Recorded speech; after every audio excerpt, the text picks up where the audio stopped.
42. Yeah, it was. Yeah, It was. charming. Enjoyed it. It was really Come on, nostalgic. Smiles. I laughed too. Yeah, It's Smiles actually made me fun. smile, made me laugh. It was It really smiles good. For sure. Great listening to you guys. People have no idea who you are. Shut your I hate ready? y'all. Yeah. Let's do it. Black Girl Podcast, episode 42. I'm Scotty Beam. I'm Safira M. I am Bex. I'm Alicia P. I'm Gia Peppers. Oh, Yeah. Hey, too. Gia, Hey. do the intro. Wait. An For our intro. guest. Yes. We have a very esteemed special guest today, guys. And I mean, she's just one of those people that just makes you smile whenever you see her. But she's also a really incredible psychiatrist and a woman who's creating a brand that's encouraging Black women to take care of themselves from the inside out with her events, with her lives, with her little moments on social media. Miss DrJess is in the building. Let's welcome DrJess. Hey, Love Bre- that. Love you. Love Isn't you. that good? She's good at Great intros. intro lady. Yeah, she Caffeine is. over here. It's recorded, sis. I was You gonna could say just play have that all that. you want. Definitely intro me everywhere. Okay. Yeah. When you guys walk in tonight, I'll be like, and this is. I love. Yes, and also, wait, time out. We also have to point out that Gia is dressed like Poetic Justice at this Yes. very moment. Are you going to be Poetic Justice for tomorrow? I don't think so, but I am doing another Janet. We're just gonna do an ode to one of the greatest entertainers. Like Beyonce did. Gia Oh, Jackson. Beyonce. Super dope. Right. Beyonce. Oh yeah, I did my Beyonce for DrJess, and she said I sound really good. That is crazy. Did you really say that, Dr. No, she Jess? did. She did. She did. Okay. Yeah. I was like, you She's talk to actually her stunned. all the time, so if you said that, man, that's so good. Oh, Lord. Call her for me. Tell her I love her. Literally, one day she has to know. It's gonna be really annoying when I meet her. What if she like secretly listens? Oh my And god, she's- she's really listening. I'll walk up to you like, It's Gia. been 20 plus years of me being your stan, and that's why I know how to speak like you. I've been a fan since you switched your knees, and no, so it's fine. You know She what? switched your knees. Wow. I should have been that for Halloween. We should have been old school Destiny's Child. Yeah. It's All fine. five members. I said that. Several members were in the group. Stop it. Who is going to Cause be they who? Ain't Because nobody. none of Listen. us. Don't be a Farrah. We would have been Hello? better. Maybe you should go home. I would do I Farrah. think you should go home. And I would do You should have Farrah. luggage. I was gonna say I would bring luggage. And Nope. bring luggage. Put it in my Yeah. trunk. I think you should go home. And I would don't be like, know. I'm Farrah. You So know Dr. what? Jess, Thank Yes. you. All right, back one Sorry, time. Beyonce. We You're just listening. Willie here. how are you feeling? What's going on? What's on your heart? What you talking about? Oh my gosh, I feel so good, first of all, to be here. You guys are incredible. Thank And I you. feel like I'm joining with the sisterhood already. Yes. You ain't. Yeah, you in. Yeah, You're ain't the no way sixth out now. member. Right? You're here Can now. I stay a member? Yes. I mean, we need help. You're Don't say good. that. It's Don't over. say that, because then we're going If to you start wanna calling make this you a and tell monthly you we need you to routine. come here. Don't commit something if you're not ready. Right. Because we gonna have you We'll here. put you in the chat right now. What are you saying? I think we need We got you an in the emoji chat, ready for you, actually.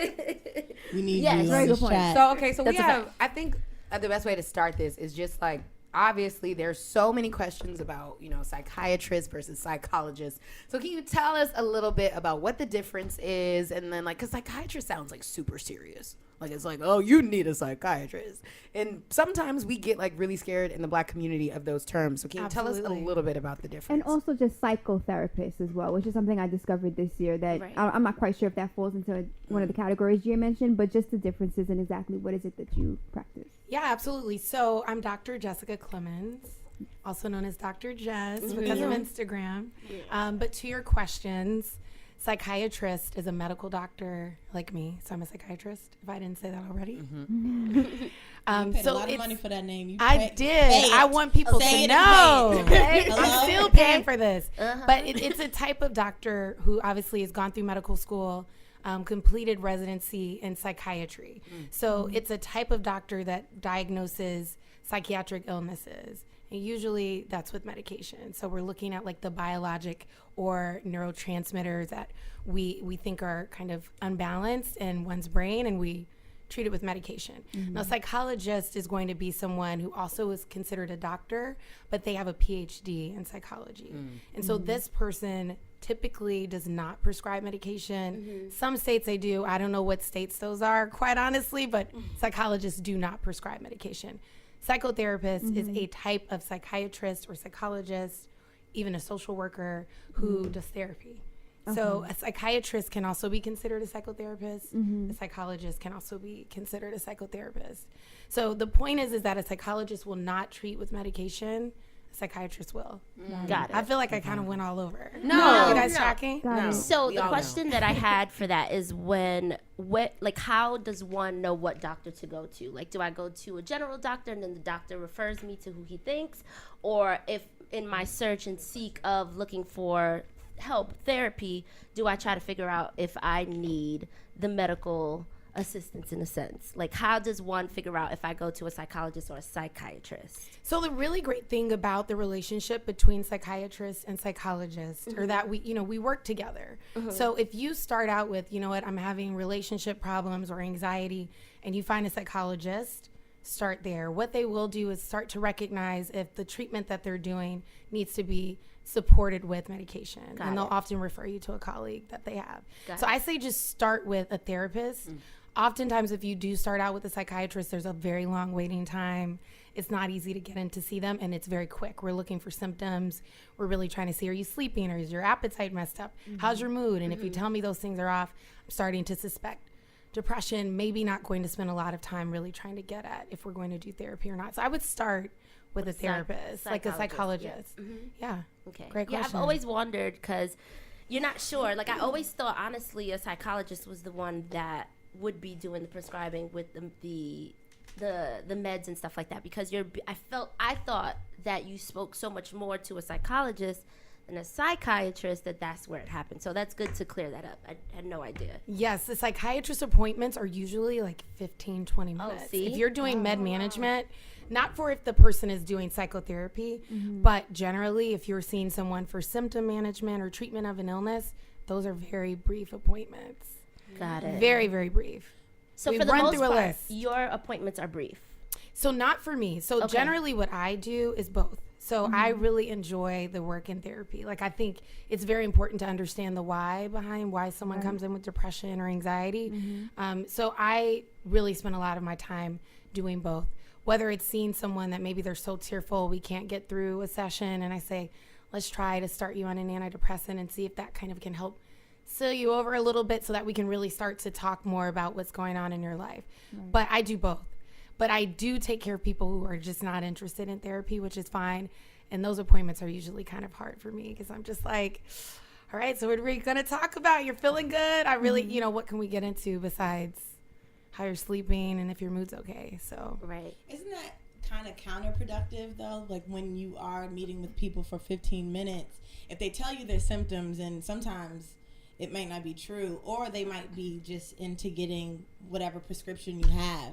How do you see through that? Because, I mean, that's kind of hard. Like, where, some people just say, I just need these depressant pills. And to get these depressant pills, I need to speak to her. And I know what exactly to say in 15 minutes. So how do you see through that? absolutely. So generally that first appointment is much, much longer. It's usually about 45 minutes to an hour. Okay. We're going through all of your presenting symptoms. So if a person comes in and says, I feel depressed, there's criteria that we follow in terms of recognizing if a person does meet like criteria for a clinical diagnosis. So we'll run through that. We'll go over symptoms that you maybe like don't even talk about, just to see if you've ever had any history of that. And then going from there, we get a sense also just kind of based on what we see on the examination.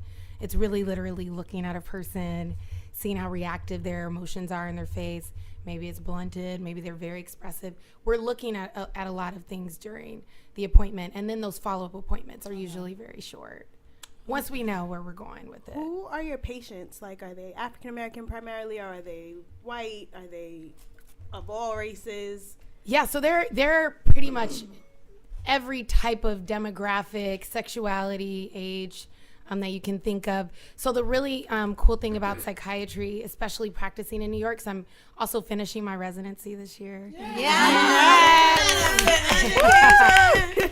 So that means I got to get my student loans paid up so I can maybe enjoy a check when I get one. But for now, not really enjoying too much money, but at any rate, but they're from all walks of life. Like I take care of people who are students at one of the universities affiliated with the residency program I'm in.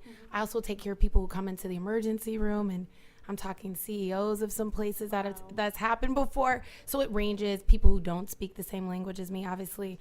I do see patients at Bellevue, and so that's a really great place because there are so many different types of psychiatrists. I know it gets sometimes a bad rap because most people who go there are in fact treated for psychiatric illness, but not always. It's a full hospital. But that's just to say I see people from all walks of life. And just to ask, when you say illness, psychiatric illness, does like bipolar, schizophrenia, does that fall under that category? Yes, it does. So psychiatrists, we use what's called the DSM-5, and that's like our Bible for diagnosing mental illnesses or psychiatric disorders. So schizophrenia, bipolar disorder, depression, there are many different types of depressions that we also look at, anxiety, OCD. There's so many different types of psychiatric illnesses that we look at. Does anger management, like anger, temper issues, fall under something like that as well, or is that like more psychology? More psychology, but again, they also use the same criteria as well when they're diagnosing an illness. But people can also have different issues that come up from the way that they were raised that can affect anger, affect how they react in certain situations. But having an anger problem is not considered a psychiatric illness. Okay. But it does affect the way that you can engage in life. So I wanted to start from the beginning of seeking help.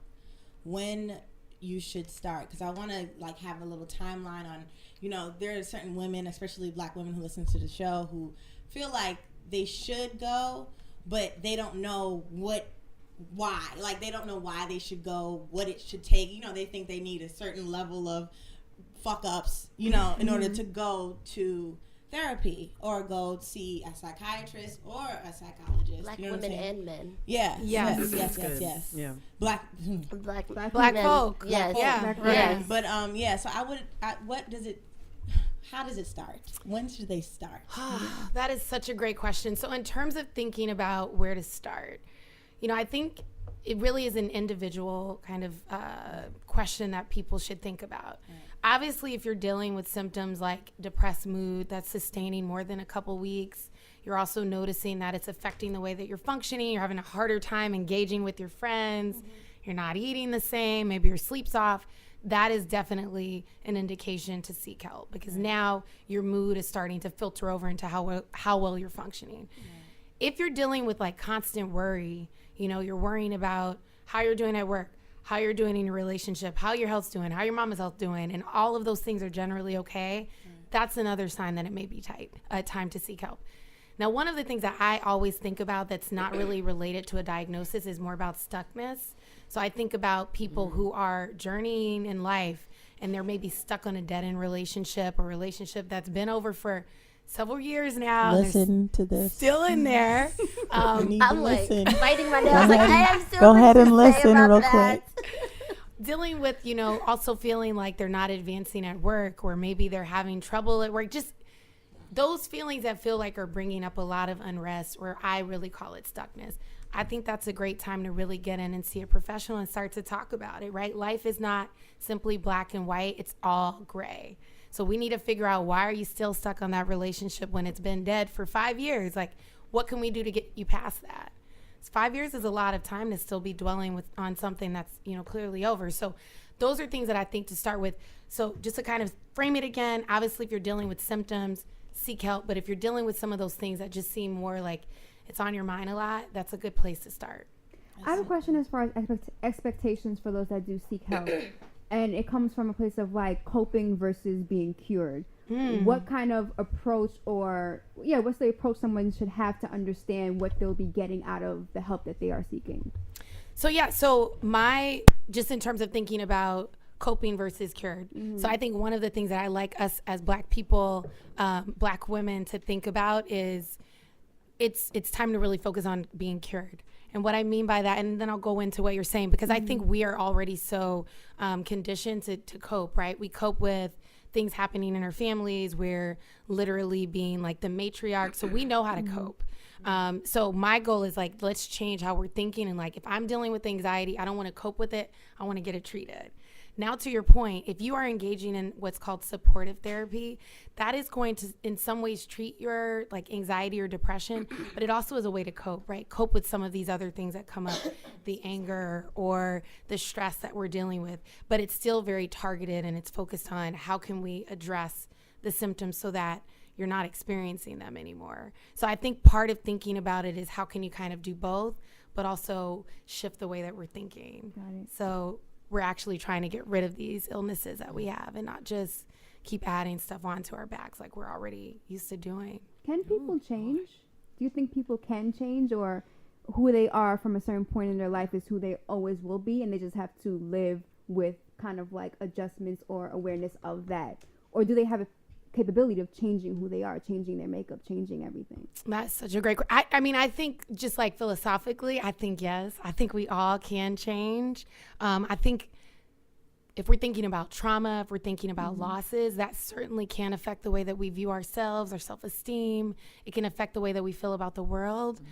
But I still think that we have access to like who we were before all of those things started. And so the work that you do in therapy really can start to unpack how those losses, how the trauma that has come up in your life has affected the way that you feel now. But I do think people can change. Absolutely. I'm seeing some eyes look up. Hold up. Just all Wait, listening. no, Tell us all. It's just so it's heavy to unpack. But I do have a It's question. Because I'm sitting here listening to you and the methods that you use. Like, what are the steps for a psychiatrist? Psychiatrist. Yes. Excuse me, not a psycho. A crazy person. Right. What are the steps for a psychiatrist as far as self-care goes in order to be able to provide, the proper advice and just to be the person that you are for others? Like, what are the steps that you take as That's good. just... That's very good. Thank I mean, you. it's a lot. Thank you for caring about me. So, like, Hey, girl, what? Yeah, so I how do you mean, prep? yeah, I mean, I'm in my own therapy. Reluctantly, if it weren't for going into this field, I definitely would have no thought in my mind to be in therapy. So that's why I'm really excited that you all are even having this conversation. So I go to my own therapy. Also, part of what we do within the field of mental health, psychiatrists and psychologists, psychotherapists. We're going to all get that word right at the end of this conversation. But we also do what's called supervision. And so supervision is when you, as the therapist, sit across from a therapist that you actually talk about cases with. And so you're not going through your own personal stuff, but you are talking about, I'm taking care of this patient. I'm wondering what's happening in the treatment. They're not coming in. They're not returning my calls. Or, they have this kind of happening during the sessions, or this feeling comes up for me, and you start to really process that with another expert. And so they give you different ways to think about it. And so you really find that you're not doing the work alone. And so I think what that tells me as also a person who's in my own therapy is that, okay, if I as a psychiatrist have to actually have someone else to talk to about the cases, the patients I'm caring for, I'm like, who the hell am I not to get in my own therapy and just work out things? So it's all about connectedness. Like you can't process anything on your own. So I meet with people every single week and talk about cases. Wow. Literally every single week. I'm sometimes like, I don't want to meet. I can imagine. Do you It's like still homework. have anxiety? So I think it's improved with therapy. I think as I start to endure and not endure, but as I start to gain more in terms of what I'm doing on my own, like trying to build a brand, trying to like navigate how am I going to present myself and talk about this material to a larger audience. I think it started to come up a little bit more, but it's something that now I know really I should continue to talk about in therapy because it's something that like as you put more on your plate, expect more things to come up, right? So maybe the stuff I went in for to work on in therapy in the beginning, that's sort of resolved. But now that I'm kind of taking on new things, I got to kind of kick it up a notch. So New levels, new devils. yeah, Say that. Right. No, Yeah. yeah, because I have been asking people, if their anxiety has ever stopped. I think I went through a stage where in therapy I thought that once I went to therapy, it would go away, right? It would magically just disappear. I have somebody to talk to. I'll work on it. I'll meditate. I'll do all these things, and then finally it'll disappear, and I don't have to deal with this ever again. I can stop going to a therapist, stop breathing exercises, stop meditation. I could just stop it because now I'm cured, right? So I wanted to know if there's ever going to be, do people ever get to a space where they feel like, okay, I have it under control? Because I'm not there yet. I'm sure there's a few people that feel like they aren't there yet. How long? I know you can't give it a time. Absolutely. I'm big on time, and I'm big on trying to figure out when is it going to end. But like, have you seen that happen? Have you, what is that like? I mean, so I think what you're bringing up is also something that I, am even talking about here is, I think it depends. It's obviously it's case by case. In some cases, if someone has spent a lot of time in therapy and they're finding it to be helpful, but also really how do I kind of resolve this? For some people, medication may really be helpful. I've seen more in the work that I've been doing so far in terms of a more immediate effect with medication. Because when I treat with medication, I'm treating to actually reduce or eliminate the symptoms that a person is presenting with. Now, the work in therapy is going to depend on the type of therapy you're in. If it's supportive, maybe the person is not really pushing on certain things. It's going to require a lot of work on your end. But on a person's end, on your end, since you're sharing here, but I don't know if there's an end point, because again, as you start to build and grow more in your life, as you start to take on more, if it's a relationship or being a parent, all these things will start to bring up new anxieties, right? So I don't think it ever really goes away if you're strictly doing work as it relates to therapy. But I think if there's symptoms that you're dealing with, panic attacks, not sleeping well, having thoughts that won't really stop circulating in your mind, then sometimes just adding a little antidepressant can help. That's how I feel about it. That kind of That scares scares me. Yeah, Taking medication? Yes. Yes. Why? First of all, so I'm the type of What's person the side that effects? doesn't Oof, even want we'll to. talk about it. That's Yes, part that's of one why. piece. Yeah. I'm that type of person that I can't even take an Advil without thinking I'm gonna have some type of symptom that's gonna make me like crazy. So it does scare me. But really quickly, Gia, I know you wanted to kind of, because I want to piggyback off of something she said before. Your question to antidepressants was, what are the symptoms? What are the side effects? The side effects of antidepressants. Yes. Side effects, sorry. Yes. So the antidepressants that we are consider first line, so like the first medication that we go to for treating depression and anxiety, because they're hand in hand. That's Right. really kind of the reality about it. Like people who often experience anxiety may have bouts of depression, and then the other way around.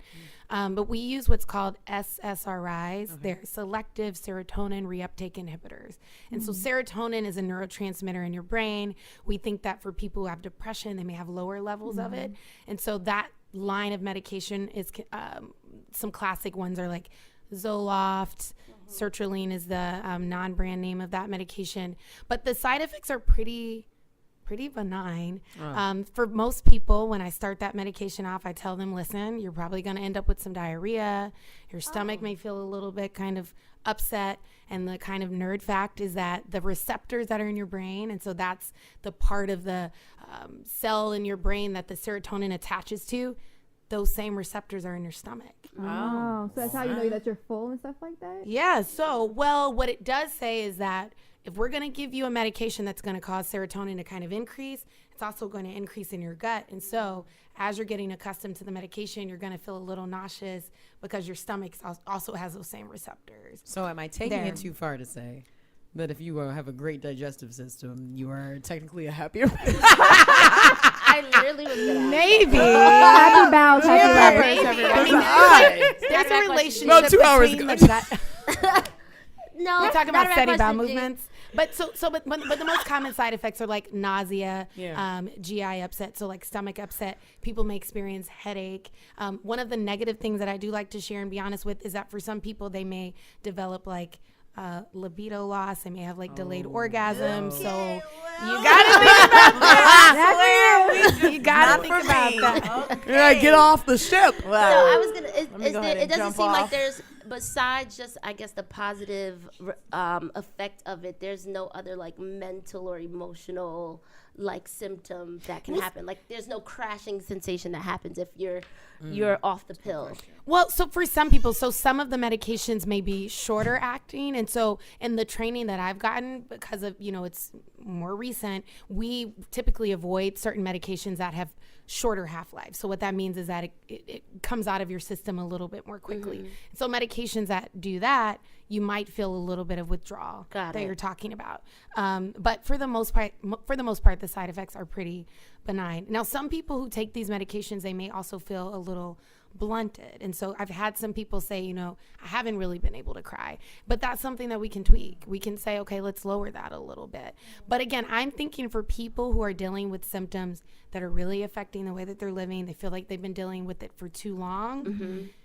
You can try it out. If it doesn't work, you talk with your doctor and you safely come off of the medication. Do you watch This Is Us?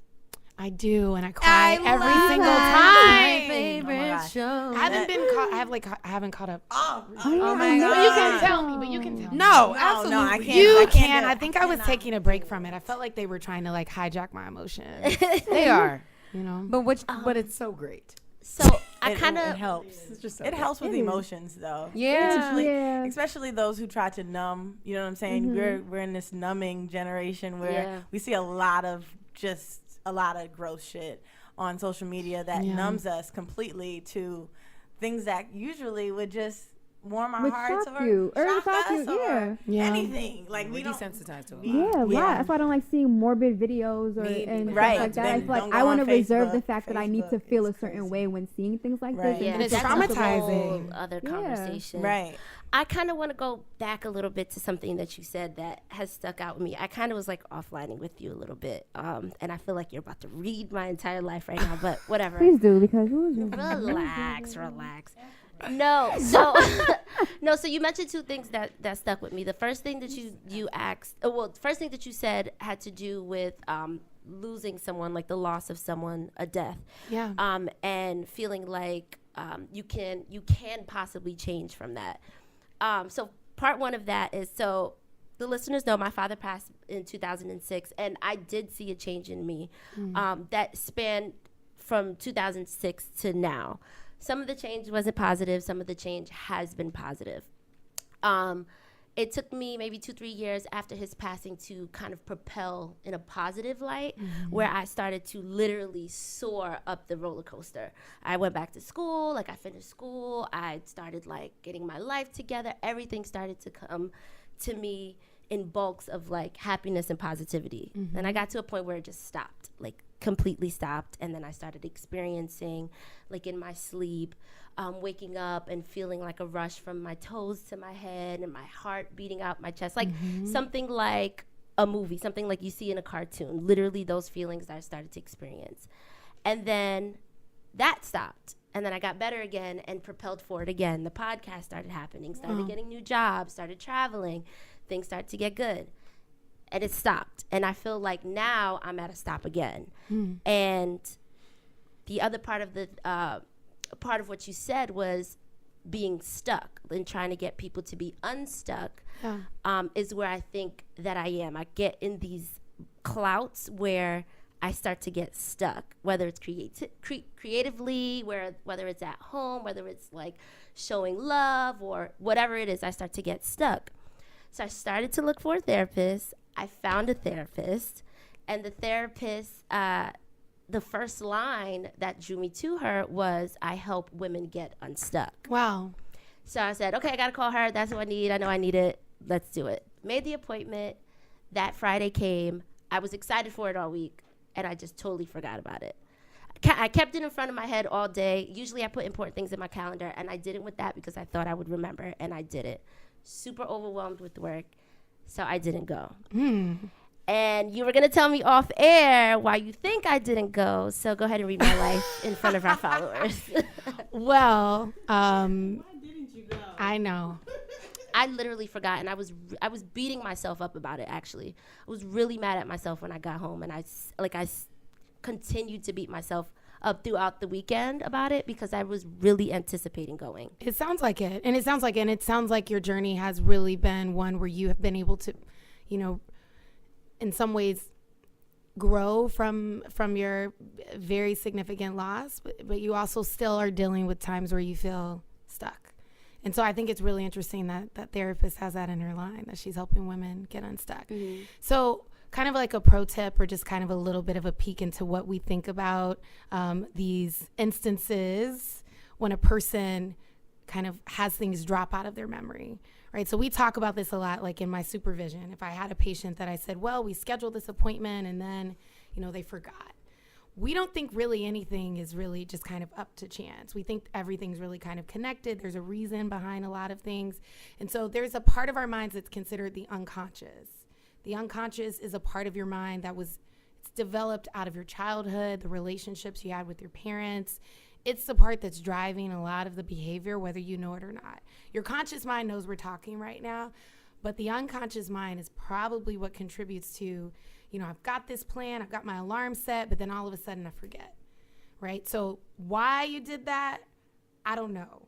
But what I do know is that what you shared to me offline was you said, I wasn't able to go, which is very different than I forgot. Right. So I'm curious as to if you weren't able to go, why you didn't follow up. Right. Is it I did follow Uchiwali up with or her. One Mic? So do you have an appointment on the book? Right. I have no appointment on the book because I'm not going to be available for the next 2 weeks to go, and they need to know within that week. So I didn't want to say, yes, Friday this date, and I'm not sure if I can make it. Okay, so you're scheduling. I'm in communication. So right after I missed the appointment, I reached out to her Well, that's great. So Yeah. I didn't know that. So I think that also says a lot. So, So things do fall out of our memory. Again, I think that is the unconscious material that drives it. Yeah. And so the cool thing about therapy is that you'll start to learn more about that. You'll learn about why, not necessarily that instance about forgetting, but you learn more about what those patterns are that the unconscious is really driving. I think it's excellent that you followed up, but now I hope that your sister circle will make sure that you get to your next appointment or get to the first one.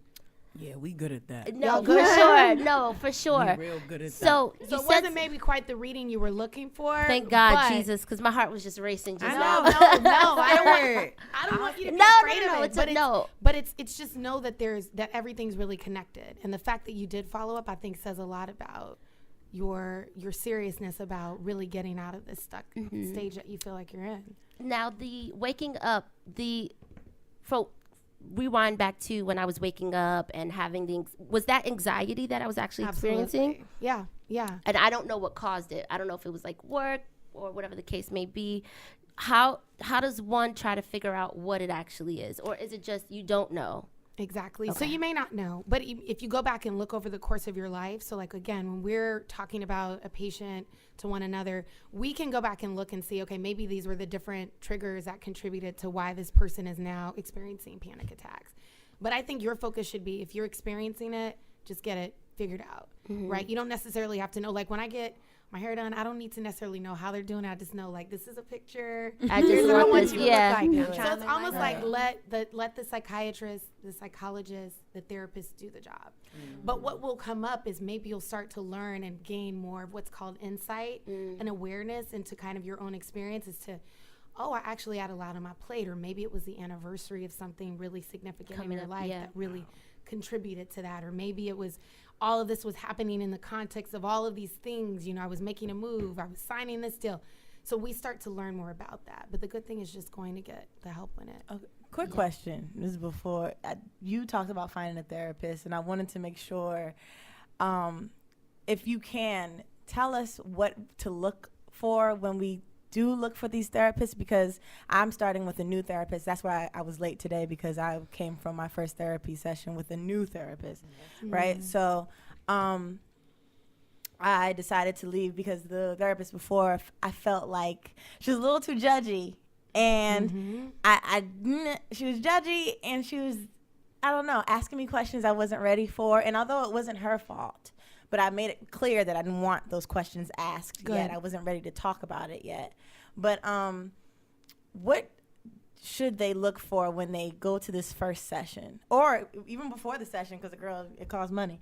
So before the session, what should they look for in a therapist or a psychiatrist or a psychologist? Yes, we're all getting it down. We did that. So I think that's great. So I think what's really awesome about the world and time that we're living in is everybody should have something up on the internet. I know like a lot of the older school therapists may not, but you can start with a Google search once you have a name of someone, and just look for things that maybe they document that they specialize in, whether it's anxiety or whether it's, they are comfortable with treating women of color, whatever it is, you want to kind of look for that. If they are allowing you to have a phone session, tell them what you kind of are looking for. If you're saying, I think my problems are related to a breakup. For me, my problem was related to race. So I talked a lot about, I need to know that you're comfortable with taking care of a black person that feels like their shit is coming up because of issues with white folks, right? So you want to kind of screen for that and be honest, because if they can't, then you're saving that money and you're saving your time too. So that's the first step. Now, if you're not able to do that in that appointment, also be very honest about what you're looking for. But then also look for that connection. See if you feel like they're being empathic. Are they listening to understand and not waiting to kind of jump in and say, here's what I think is going on? And just start to trust your gut. If you feel like there's something in this session that feels off, learn how to communicate that, like what you told your therapist, I'm not ready to talk about this, and see how they react to that. But I think those are great. That's a good question. We're not as different as we all think we are from each other. And one thing that Oprah said, I was watching, her 25 years, final episode. Wow. And she was saying that the one thing that she learned from all of her guests, I know it's different. The one thing she learned from all her guests is that people are just seeking and yearning to be understood. Do you find like that's the common thread with a lot of your patients, that like it always boils down to just hear me out? Yes. So one of the things that I had to learn during my residency training, especially when I was starting out getting my first therapy case, like, I don't know what to do. I'm going to the lectures, I'm reading, but like this is happening. They would reassure me, like, you are helping them so much because you are giving them 45 minutes of your time. You are listening. How many people get people to listen, right? And so a part of that is you're also helping the person to start to create a narrative for themselves, right? They're creating a narrative about their life. You're helping them piece that together. I truly believe people want to be understood. And a lot of what we think is at the core of depression and anxiety are like inward, like anger turned inward. So there's so much happening that people just need time to be understood. I agree. Oprah's been reading all of us for like 25 years. 5 years and going. And she's got the voice too, and you're just like, yeah. I don't even Her know. last show was just her giving a speech to the audience, and it was so powerful. Yeah, So she powerful. literally just Yeah. stood there in front of the camera Yeah. for the whole time and was like, this is what I've learned. And that is incredible. Incredible. But what do you, so there is this whole like self-help trend, and there's people who might not be licensed therapists giving advice. I mean, I give it, child. I don't know if it's right, but I just be talking. But some people really like it. It helps some people. I don't know. I just say what I've been learning through my own process and journey, but I've never seen a therapist one day in my life. I want to. I'm also scared too, because I'm like, dang, like if I go see a therapist, I'm just like, you have the type of voice that like, as soon as you walk in, I'll probably start crying. Like, well, she's gonna be like, hello. Oh my gosh. So what do you think about that trend of like people becoming self-help experts without actually going to, be a licensed therapist or psychotherapist or psychologist? What do you think about the trend that's happening? And then how do you watch for like fakes and things that are like happening that aren't necessarily real, I guess? Yeah. I mean, so my initial reaction to that question is I think it's tricky, right? So I think that we definitely are in a time where people are looking for something, right? So like we just had Obama as president. Now we have Trump. It's like there is just confusion happening around us. So I think in some ways this trend is maybe an expression of that, like trying to find some deeper meaning. Yeah. But to your point, there are a lot of people who are trying to capitalize off of that. And so I think you have to be really, really careful. And you have to be careful of not looking to others to maybe solve what's happening inside. And again, I know I keep plugging therapy, but I feel like that's what I'm here to do. the great thing about having that therapist is at least you know they're licensed, they're professional, and that they're focused on you, right? You're not following this mass exodus to some wellness place and having someone who has like 1 million followers on Instagram saying I'm doing some wellness thing and just following along. So I think with social media, that's also a big issue. So it's really important that people be careful, and that if they really feel like they need help, find someone that can actually help them, and don't just blindly follow. Absolutely. Even people following me, I get so surprised sometimes. I'm like, you know, I appreciate it, but I also am just so compelled by how people are just kind of looking for something outside Everyone of is themselves. looking for something else. And I'm here to tell you it's all in here. It You really have is. everything inside here, even if it means you got to sit in front of a therapist and work that out, but it's in here. That's beautiful. Like, it's special. really in here. I'm like, dude, just it's right here. Really Stop need to looking hear for that. I know earlier offline we were discussing about the feedback that you've received since the Breakfast Club interview. Can you share with our listeners some of like how you've been turning that into, you know, more opportunity for you as a psychiatrist, and then like how you've been dealing with people coming to you with their issues, maybe across social media? Like, how has that been? I wish I could see my expression. I'm laughing right now. So it's been a lot. So I mean, I definitely appreciate the Breakfast Club for giving me that space. Similarly, like you fine folks too. I appreciate it. I think it's just great to normalize the conversation. So I mean, in the immediate hours following, I got so many emails, so many new followers, people, you know, asking if I can see them, people asking for a friend, you know, and I've had to start to really make it very clear on my socials that like, I'm not taking new patients. I'm also, anything you share doesn't create a patient doctor relationship. It's been intense. I had somebody call my phone and I was like, how did you find this number? Yeah. So it, you know, so that's been really, really interesting. But again, I can see how it shows you that people need something. And so I receive that as like, clearly that means I did my job as making this field less frightening. So I appreciate that. But I've gotten emails from people where they're pouring their whole life story. So I got to work on getting a response much more quickly in these emails. Like, you can't tell me every detail about your life. I mean, I'm not able to check it, but that's been one piece. But the feedback on social has been great. A lot of people have been very appreciative, saying that they are looking for their own therapist, which I encourage. There's therapy for Black girls. There's, you know, places that you can use resources to find one. But it's been really positive. Generally, it's been really positive, and I feel really fortunate to kind of have a platform and be able to make more people think about this. That's really awesome. Like, protection wise, because everyone always says protect your energy and you know be aware of your energy. You're in a very interesting position, because what you do is I mean, you formally went through education for what you do, which is conversation and helping people. But how do you? It's kind of related to my question. How do you keep your friends and your partner from being your patients, and then how do you also manage yourself, knowing that like you kind of exist in this duality where you're yourself, but then you also have to be so aware that you're not triggered into becoming a doctor for someone, that you're separating those two worlds of yourself like properly. So how are you living with that in you, and knowing that like you have to be aware to always like draw the line somewhere somehow? It's hard. I mean, I try to shrink my husband all the time. That's hilarious. I try. He's like, that's not going to work on me. So, I mean, it's hard. When I say I try to shrink him, you know, I try to say like, I'm wondering why you're like reacting this way. He's like, don't do that. So, but in terms of like, you know, I mean, it comes up. My family has a lot of things that they've been dealing with. I lost my grandmother, you know, this month. And so it's like, sorry to hear that. It's a lot, right? And so I do, and in some ways I'm like, well, you know, here I am taking on this role. Like, why wouldn't I want to help my family or help them to think about things differently? So I just find myself literally sometimes, if I find myself getting really emotional about things, that I realize like right now I need to be the daughter, I need to be the wife, I need to be the friend.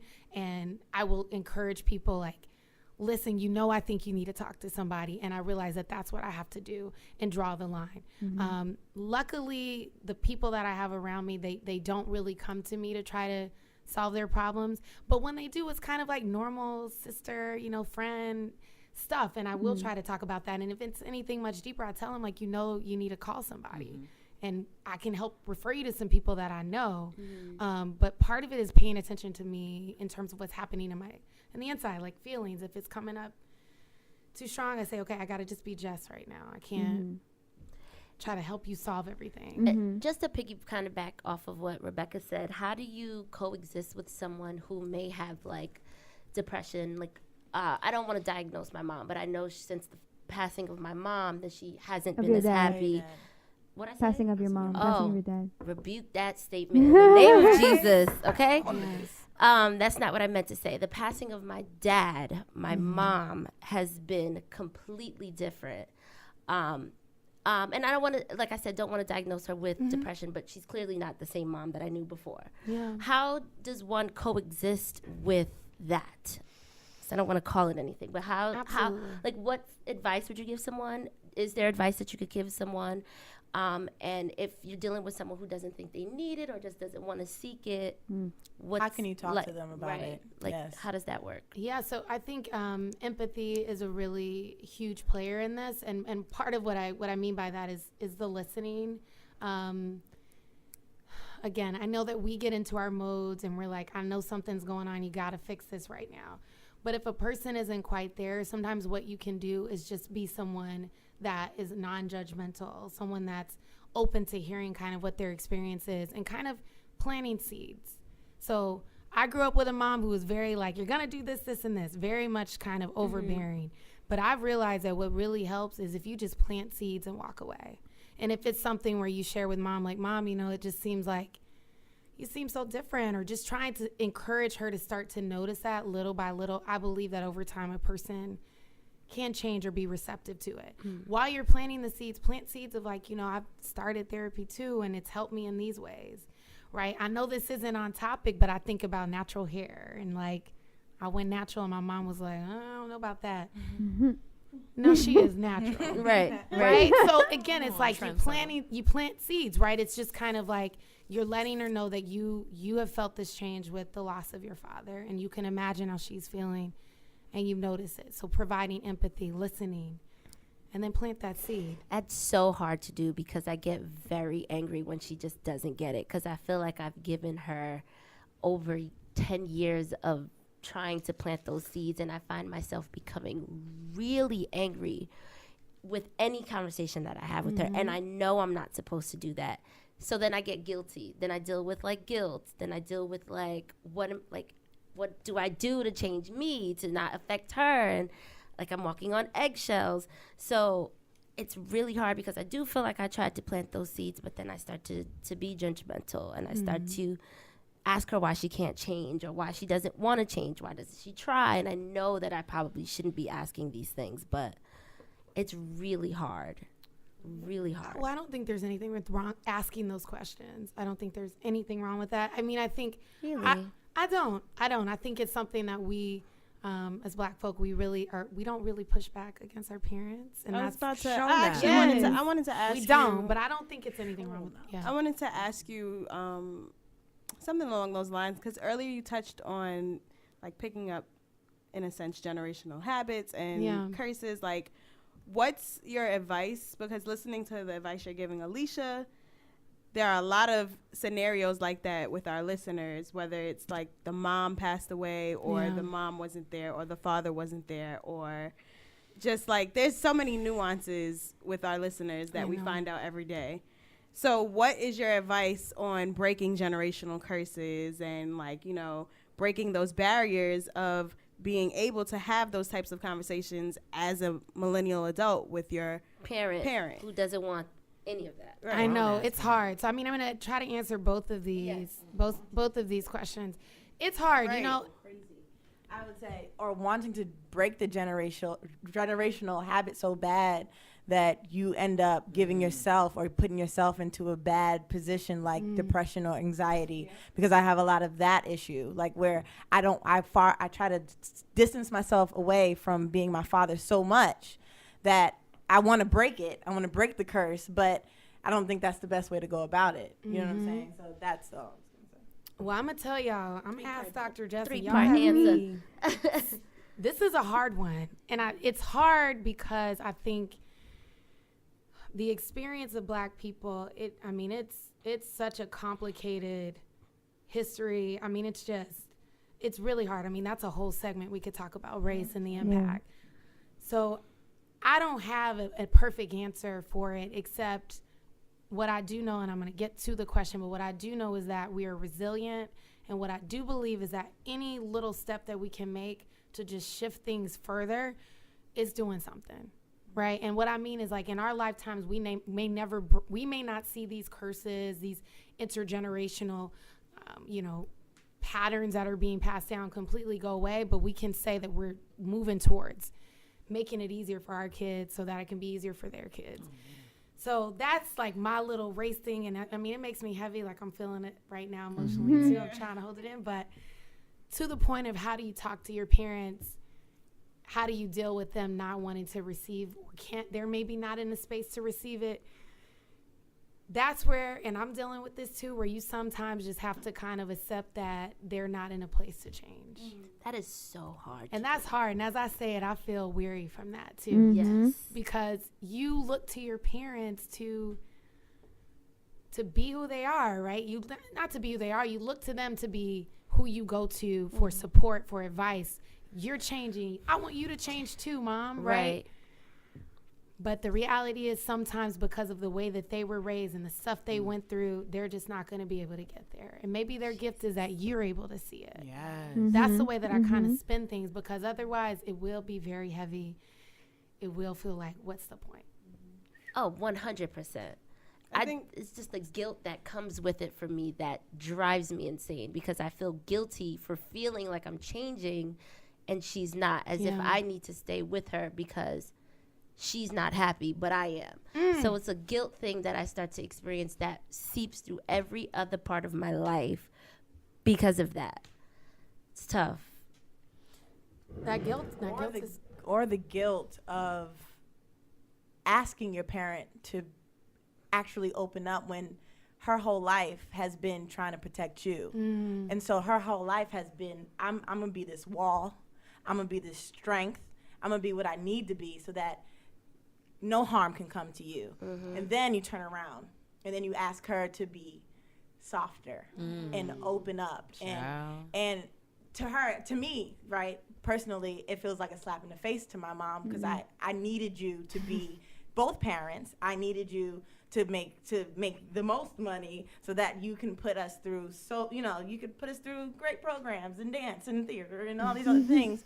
But I feel like there's a part of guilt in me that I can't really express, because I don't want her to feel like, hey, you've been this hard rock for a very long time, which you've helped me with, but now I need you to soften up. When she spent her whole entire 28 years of my whole life, being this rock that I needed her to be. You know what I'm saying? And now I want her to Soften up and also seek help for herself. You know what I'm saying? And now that older me is starting to see where I get some of these habits from, and then I start to really say, "Oh, Mom, this is a problem." Like, I'll talk to her about it. I don't think that. I hope that's not how it's coming I'm off. just saying, I didn't want it to come off like, girl, leave her behind. I didn't want you to feel like you had to leave her behind, and then keep going. But that's just the guilt thing. And my mom doesn't know she does this, but sometimes she'll say things like if I tell her, like, years ago when I told her I wanted to leave to go to Howard, I wanted to go to DC,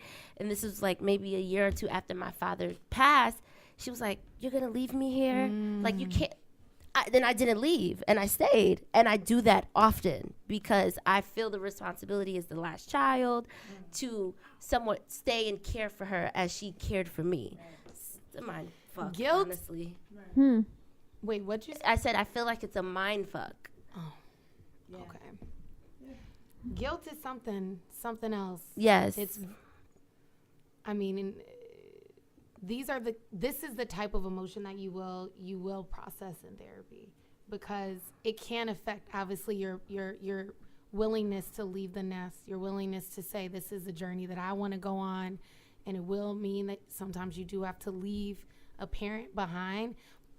That's also the natural order of things, right? And I'm saying this to say, right? I know everybody's like, ah, it's hard. I'm trying. Oh, y'all. Oh, No. Go ahead. Wait, leave a parent behind, meaning like. Meaning like, no, not leave them behind, but the natural order of things. If we were to not have this guilt that we have as Black people because of the complicated reality that we live in, that the mother had to be the matriarch because a father who showed strength during slavery would be killed, and then they taught the sons how you need to now be weaker, and so then of course the daughters are now the ones who are able to be strong. Wow. And because that's not threatening to a slavery or to the plantation. So all this to say, if that didn't happen, right, the natural order is mom and dad, in now this world, mom and mom, dad and dad, whomever you love,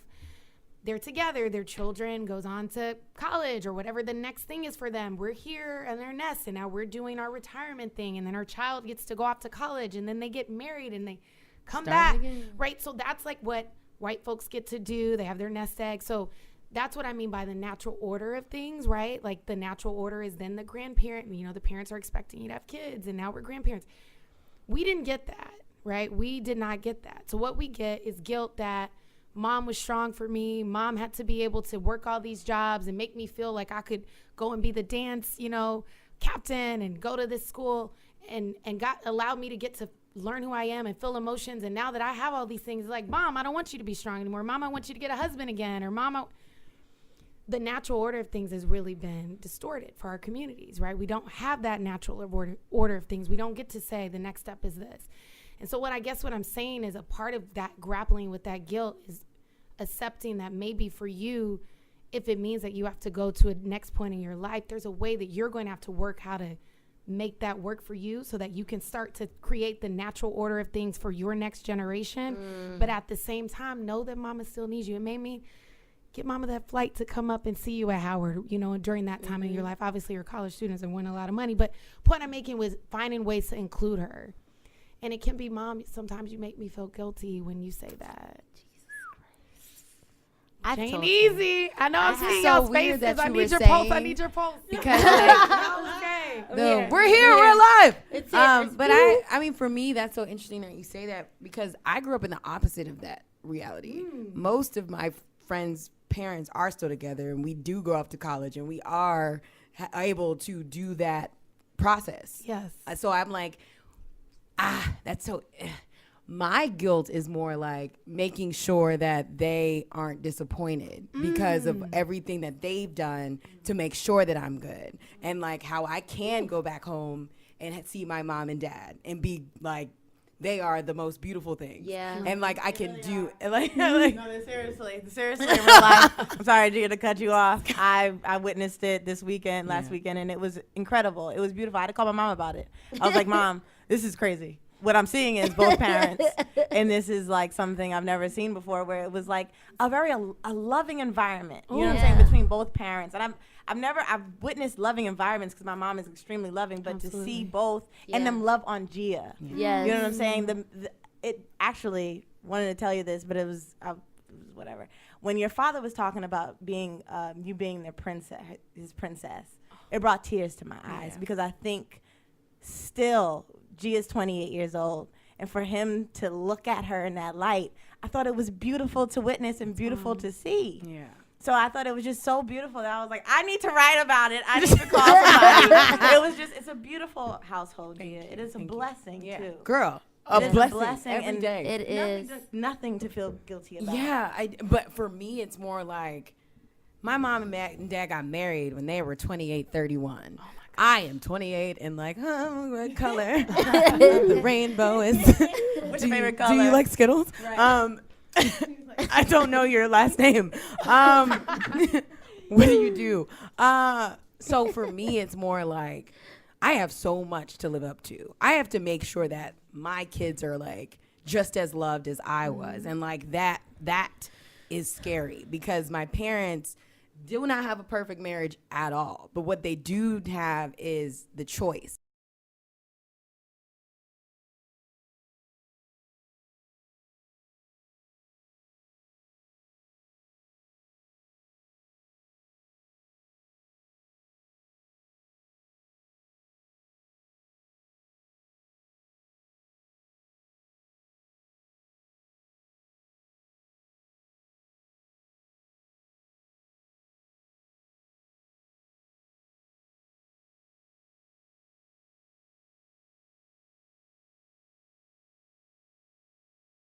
For me, I am struggling to like not be disappointed in my journey because it's like, first of all, when my mom was 28, she had about 16 jobs. Not that I don't have, I have several jobs. You have 18,600. But she had, 72. but she had like, she was already out of her parents' house officially. Like she was already popping, you know what I'm saying? She had benefits. I don't. So, you know, I'm just thinking about like how I deal with that and how I process that. And so that's been, that's why I was like, it's so interesting that you say that because I'm like, growing up in Maryland and DC, I grew up private school like that part of Prince George's County, girl, pretty girl, County. I've heard about Dandy, it. Christina, no, like, Yes. and your family's still very like so like you know I grew up in a place, so for me it's like how do we not become so.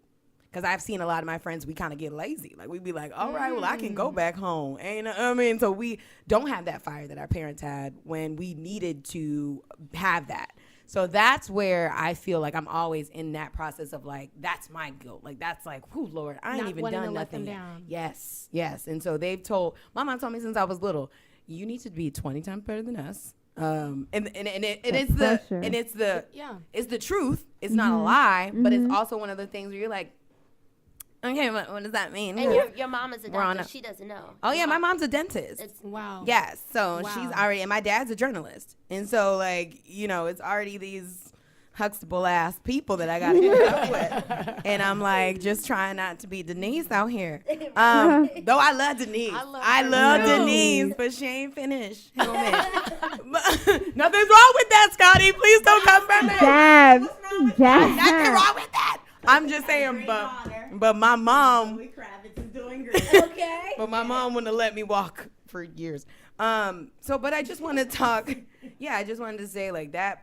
It's so interesting that you talk about guilt because everybody has a different guilt. They do, but I think still what you're pointing out is just the, you know, again, then this may not even be simply raised, but it's just the pressure, right? The pressure that we all have, whether it's the pressure of, you know, recognizing everything that your parents gave when they maybe didn't have a lot, or seeing that what they gave when they did. I still think it's a guilt that you're gonna somehow let them down. Yeah.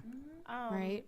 It's funny to hear somehow you let them listen. down. It's funny to listen to you say that because I haven't shared this on the podcast yet, but this year has been tumultuous as far as like my personal life and seeing my parents. My parents are actually going through a divorce, and in seeing the divorce happen and like you know seeing them as separates, it definitely like allows for time to just speed through your head and for all the things that you wish you did or for all the things that you wish you said, or like just to think of them as individual people rather than as a union is been very difficult for me. So I guess my guilt in a sense has been what I could have done differently. Yeah. And being 28, I will say this, being 28 and being 16 is probably the same thing when your parents go through divorce, especially because I was home still. So back to what I was saying, as far as like seeing them separately as individual people, it's just been very difficult to like bear and go through.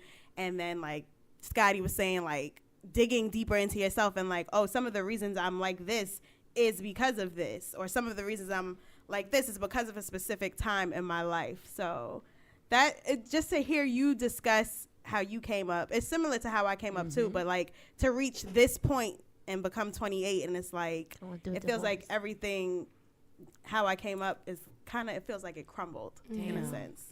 So Funeral.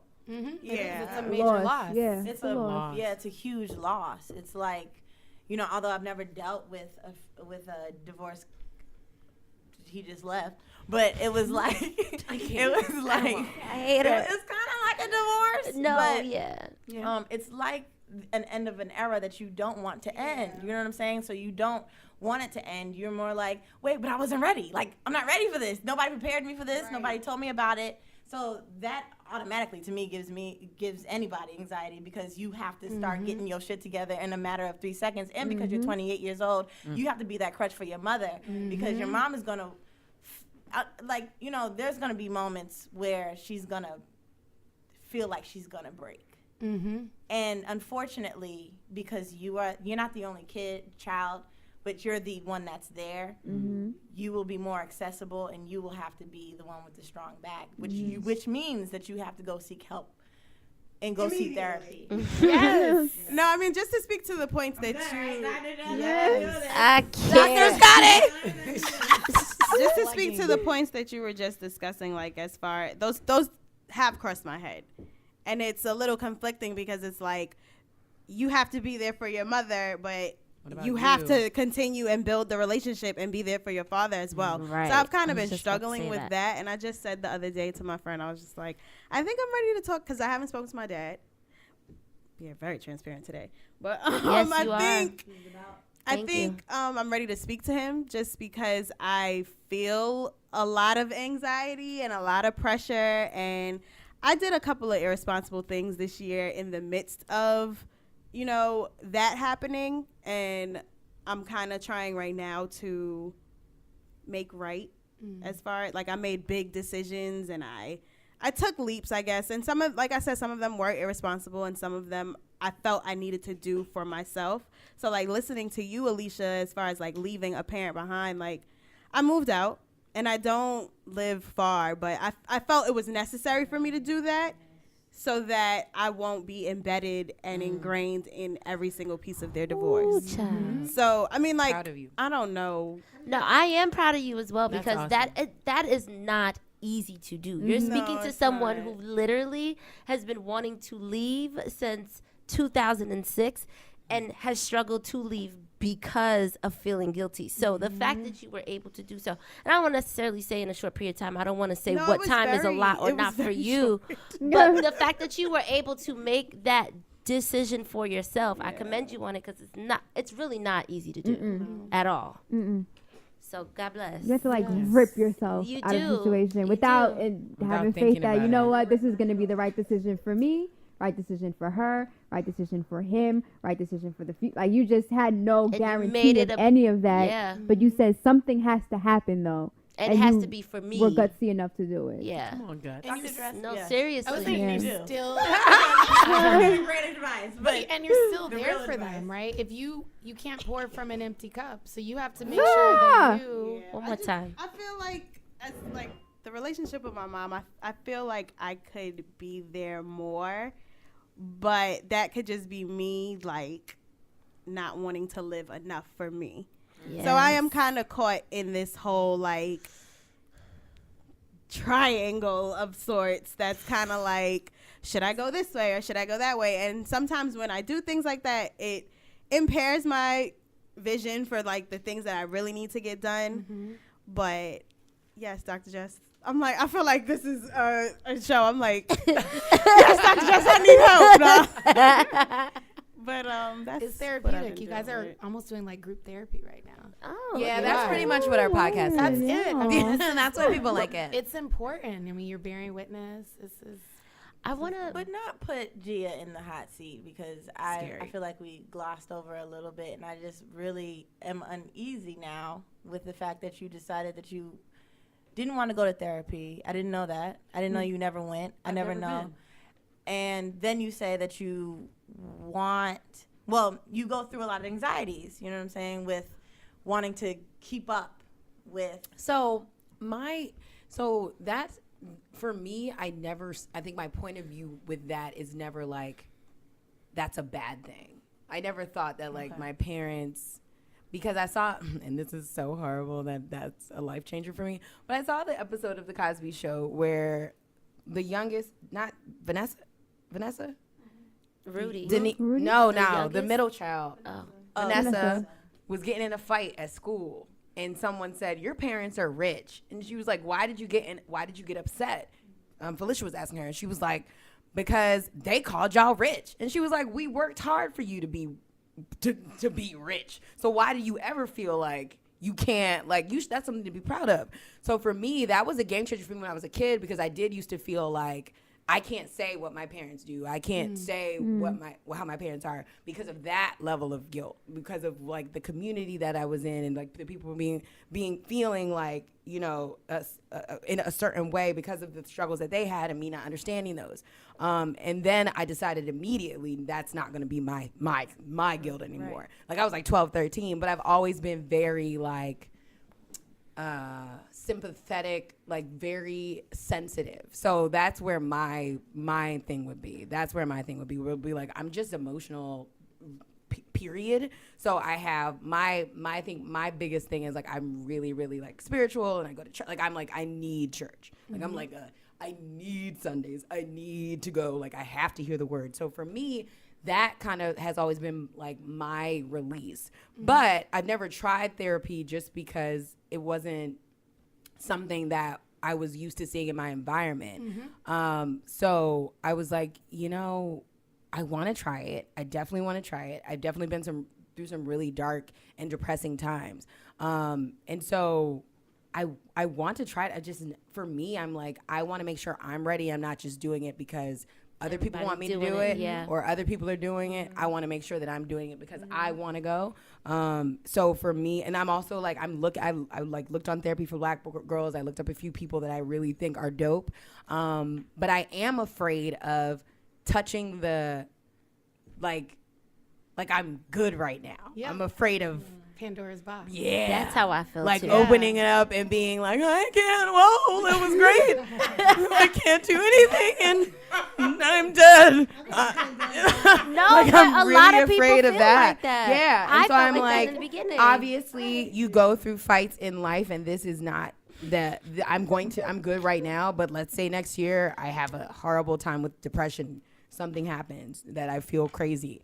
I'm like, I don't know if, you know, that is the time to go. Like, should you go when you feel sad? Should you go when you feel happy? Like, I'm just afraid of, like, I know for sure I see things through rose-colored glasses. I'm a rose-colored glass, half full type of, let me get my church quotes for the day. That's what I focus on. I'm big on intentionality. I'm big on, like, what my energy will be when I bring it into a room. Since I was in high school, I've been studying T.D. Jakes, Sarah Jakes I've always been very aware of what I believe. So I think for me, I'm like, all right, so now I'm going to go into a room and let somebody challenge that after 28 years of building up a place where I don't necessarily think it's wrong. So it's been a struggle for me to want to go to therapy because it's like, well, I mean, I'm okay right now, but I know that therapy is a smart thing to do. It's just I have to be ready to do it. Is there such thing as preventative care therapy? Like she's in a great place going to therapy. Today that could change all tomorrow. No. I'm just saying you're in a great place. You feel good right now. Is it still okay for her to go to therapy to prevent like preventative care therapy in a sense, like keeping yourself healthy while you're in a healthy space? Is that something that exists? So in some ways, so it's more of like what I talked about earlier, supportive therapy, where it's a combination of them doing the empathic listening and we really are listening, that validating some of your experiences, helping you to work through certain things that you may be going through. So it's that would be kind of a preventative way of engaging in therapy. But I don't think you should go if you're not in a space where you feel like you need it. Yeah. But I mean, I am curious about kind of this idea that you may open up something that you're worried about. Yes. Like Pandora's so box. For me, obviously, I think every person in the world has problems. I know I got problems, but I just don't know when I packed them away. And so I'm like, all right, do I want to open that box? And what does that look like, the unraveling and then the rebuilding? Because I'm unraveled before, and I'm not like shying away from that. I was literally in that seat crying my eyes out probably 6 months ago. So it's like, yeah, like 6 months ago. And she had to be like, you're not. Group therapy was real that day. And we all have had our moments here where we cry. Like and I think we do a great job of supporting each other and seeing each other. Saphira, don't cry. That's going to change. That's going to change. We're going to get you. I'm just playing. But yeah, so I do, I think that I have to be ready and willing to do that work. Yes, you do. Yeah. You definitely have to be ready and willing. I think, you know, in my own experience with being in therapy, I had a point where I was really I was getting married, and my mom, it was starting to bring up all these things. And what I found that was actually helpful was the therapist was actually kind of walking me through what some of the realities were, helping, we call it reality testing. So I had this thought that like everyone should be happy when you're getting married. What's going on? I had no idea that it brings up all these feelings, that your parents are going to feel like they're now being kind of abandoned or being left behind. Yes. So it helped me to have Should this be engaged for a conversation minute. while I was going through it, right? So that I wouldn't maybe overinterpret or be so angry at my mom if she walked out of a meeting before. It was real, like I wouldn't. It was very dramatic, Yes. No, but that happens. But it spoke to the fact that it brings up a lot. So this example is to say, Pandora's box for me was, you know, a lot of white folks say like, I hate my mom, right? Like that's at the core of all of this. Your mom ruined you. My fear was, am I going to get in therapy and realize that like my mom messed me up? And what would that be like? Jesus. So we started to pack that. And there was a point, Mommy, if you're listening, I did have to grapple with not hating my mother, but acknowledging that there is a gray area. Nothing is black and white. I can love my mom, but I can also hate some of the things that maybe she brings up in me. And so I talked it out. And so the great thing about my therapist is that he said, okay, so we need to keep talking about this. Yeah. And if I would be like, you know, I just don't, I feel like sometimes I don't know. I feel like I just wish she would do this. Or like, you know, I don't want to say the thing, but like you really start to say those things. So that then next thing I know, now I'm like, I'm good with my mom. Like there was a point where I was like, I can't even talk to her. I'm furious every time she's on the phone with me.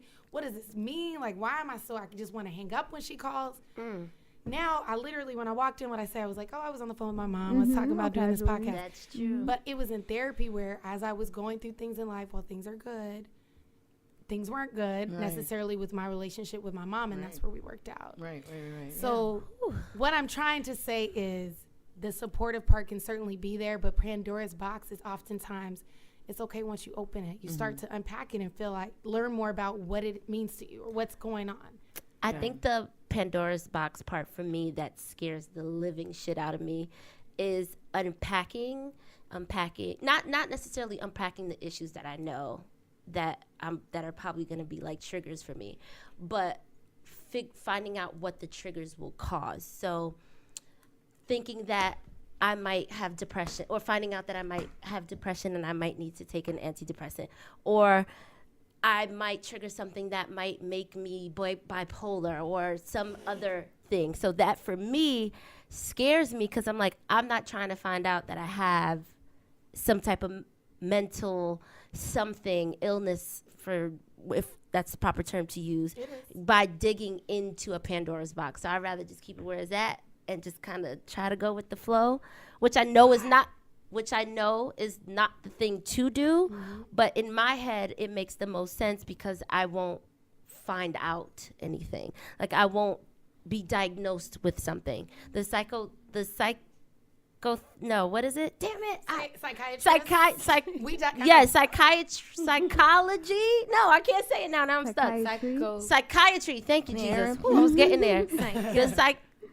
That part of it. Yes, that part of it, the medical part of it, of feeling like I need some medication is what scares me. Anything that has to do with like medication and figuring out that something's wrong with me, whether it be bipolar, schizophrenia, or whatever the case may be. Not saying I have any of these things, just being scared to find out that it could be dormant, even though it may not even exist. Made me think like, am I scared of myself? That's scary. Yes, it is. That's just made me. yourself. That sounds so like really that's a question. Essentially what it is. I know all of us are like that a lot of the time, but all I was gonna say is, Go ahead. No. I was just gonna say a lot of times though, because what I've found in the last 6 months, when something traumatic happens, sometimes you can unpack the shit for yourself. Yeah, no. Because like transparently speaking, Nick, our engineer, like screamed on me for weeks straight because everybody knows how my trunk used to be. My trunk used to have everything used to be because I cleaned my trunk. God bless. That's probably like symbolic. It's therapeutic though, and I didn't realize it was until Nick was like, "You pack things away." You just leave things. Yeah. Okay. All right. All right, Nick and the do-rag. No, Profit But- Nicholas. Thanks for your do-rag and your time. Once he brought that to my attention, I was like, you're right. Because look at these shoes from 6 months ago that I didn't know was in here. And look at this stuff. And it became therapeutic. And it was like, wow, I really had to sit and think all of these things are inside of here because of one moment in my life that happened last year that has led me to so many other things. Then I sat and I was like, where else did I do that in my life? That's a real thing. So, like, I'm saying that to say, like, you could very well unpack things within yourself before you even get to. I'm scared of Pandora's box too, because the shit that I already unpacked myself. Oh no, without 100%. therapy, No, it's 100%. crazy. But I'm just saying, like, there are things that you can unpack before you get to the place where it's like, Yeah. ooh, I don't want to touch it. Yes. Yeah, and I, not to sound like egotistical, but I like who I am. So I'm like, I don't really want to change that, and I did it, and I did it. You like who you like who you think you are, Right. and that's Yeah, what I mean. But my thing is, like, I wanted to stress the importance though of mental health. The reason why we have to dig deeper into our mental health and make You're sure that we're scaring me the way okay. you're looking at me. No, because I But wanted. yes. Well, today I realized, right? Well, not realized. It's not a diagnosis. It's like, I don't know what it is. So I wanted to ask you about it off mic, but I'll do it on mic. I'll do it on mic. I don't care. Hypervigilance. Yes. My therapist told me I was that. She said off mannerisms alone, I'm that. Well, so hypervigilance, it's not a diagnosis. Oh, okay. No.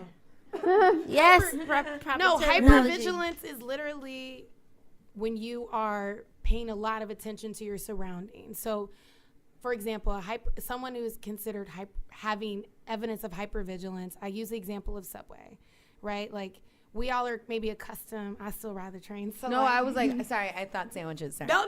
Oh, Good night, I'm sis. hungry. Riding the Subway. But like, I'm you know, hungry. someone who's like, hyper Jared? vigilant, maybe in that setting, would be scanning a lot, paying a lot of attention to kind of who's around them, kind of anticipating something to happen. That would be kind of and that can also be like a symptom of anxiety, where you're kind of hyper vigilant. PTSD also can have evidence of hypervigilance, where you are very keen to your surroundings. Right. You're anticipating threat, Okay. not necessarily taking a stance, but you're noticing that. Okay. It's not a diagnosis, but I think, again, I mean, I always talk about race. A lot of us Black folk, Right. we do have evidence of that. I Right. mean, in terms of just thinking about, you got to know what's going on. Right.